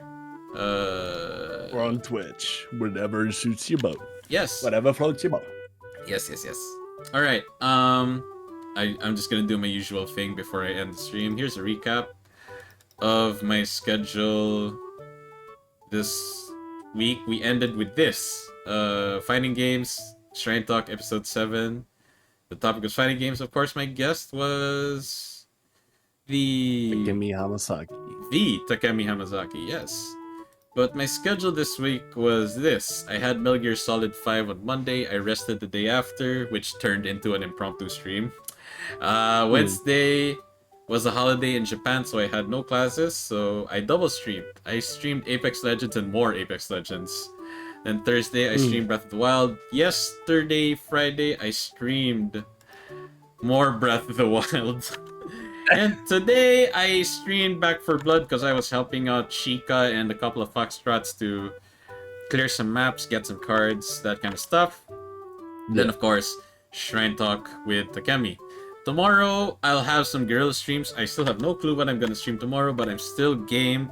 I still have enough energy this week to stream something tomorrow. So please look forward to that. Yo. I'll be posting tomorrow on Twitter what my schedule will be for next week. And possibly, wink, wink, what my next episode of Shrine Talk will be. And who my guest will be. Look forward to that. Okay, as I always do, I'm gonna give the red carpet to my guest. If you want to do a shout out or promote yourself for something, the red carpet is yours. All right. Well, my name is Takemi Hamazaki, your local delinquent Buddhist priest. I'm part of the group called The House Live. I'm generally a variety streamer, but I focus on horror games and fighting games. So if you're ever feeling for some spicy content, and I focus a lot on the part of shitpost. So if you ever just want some shitposty meme content, hit by my channel. Promise you'll like it. Awesome. All right, one more hydrate and posture check from Skull. Thank you. And a suggestion from me to Takemi, because you play horror games. Why not play a game I streamed quite recently, World of Horror? World of Horror It's on Steam and it's dirt cheap. is dirt cheap. Yep. Damn, Mike. Check it out. It's a traditional RPG, and it's very stylized. And what I mean by stylized, it was literally built on Paint. Damn. Paint.exe. Yeah, that Microsoft Paint. Damn. But it's really nice. It's really well done.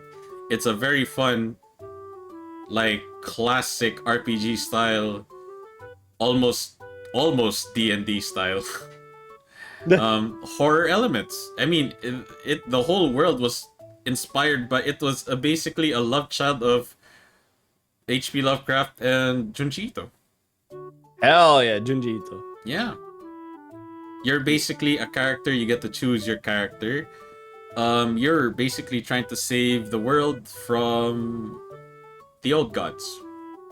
And some of these old gods are inspired by Junji Ito and H.P. Lovecraft, obviously. Alright. And like I said, it's dirt cheap. I highly recommend it. Then that might be a series that's coming to my channel very soon. Awesome. And as someone who I would consider myself maybe not a video game music connoisseur, or a curator, maybe a video game music enthusiast, the World of Yeah. Horror soundtrack is an absolute banger. Is it? Yes, it is an absolute banger. Damn. Right. All right. All right, that is it. But of course, the night is still quite young for some of you, or the day has just begun for some of you. I'm going to briefly look at who is streaming.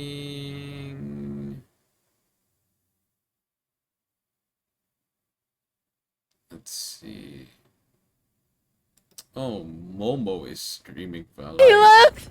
Oops.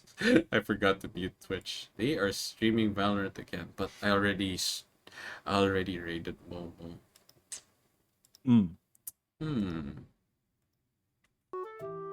Man, it's crazy to think that we went an hour over the estimated time. Yeah, it rarely happens. What it does happen, like at least we do have lots of fun with it. Yeah.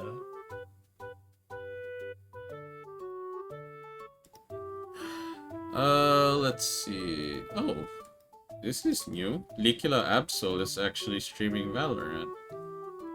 Okay, let's give a fellow Foxtrot some support. Yes, let's watch Likila Absol stream some Valorant. In my opinion, Valorant is not an easy game to get into because... Wait, what? Did I spell that wrong? Oh, that was wrong. Oops. Let me delete that message. I misspelled Likila Absol. Likila, Okay. not Liklia. Likila Absol.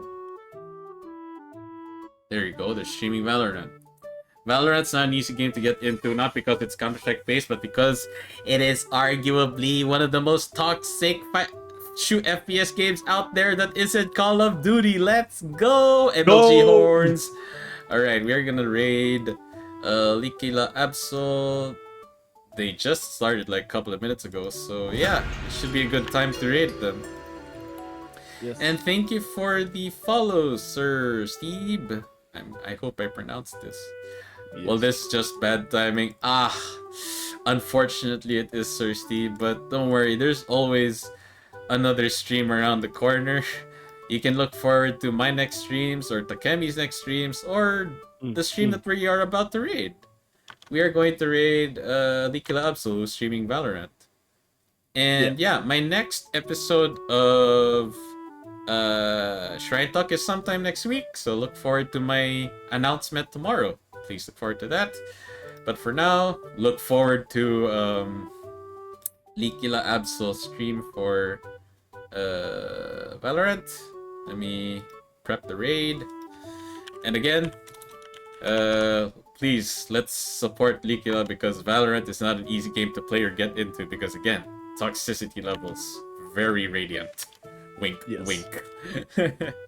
Alright, let me start the queue. I'll see you all next time in my stream, or Takemi's stream, or hell, any stream that we all enjoy. I'll see you all next time. Takemi, I'll see you next time as well. Yes.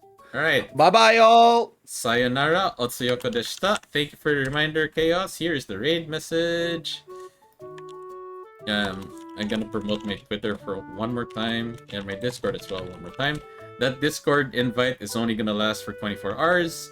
I will see you all in Likila's raid or in our next streams. Please look forward to it. Bye-bye. Have a good night, Bye-bye, a everybody. good evening, a good afternoon, or a good day, depending on your time zone. Alright, I'm gonna pop the raid now. Bye-bye. Buckle up. We're gonna raid.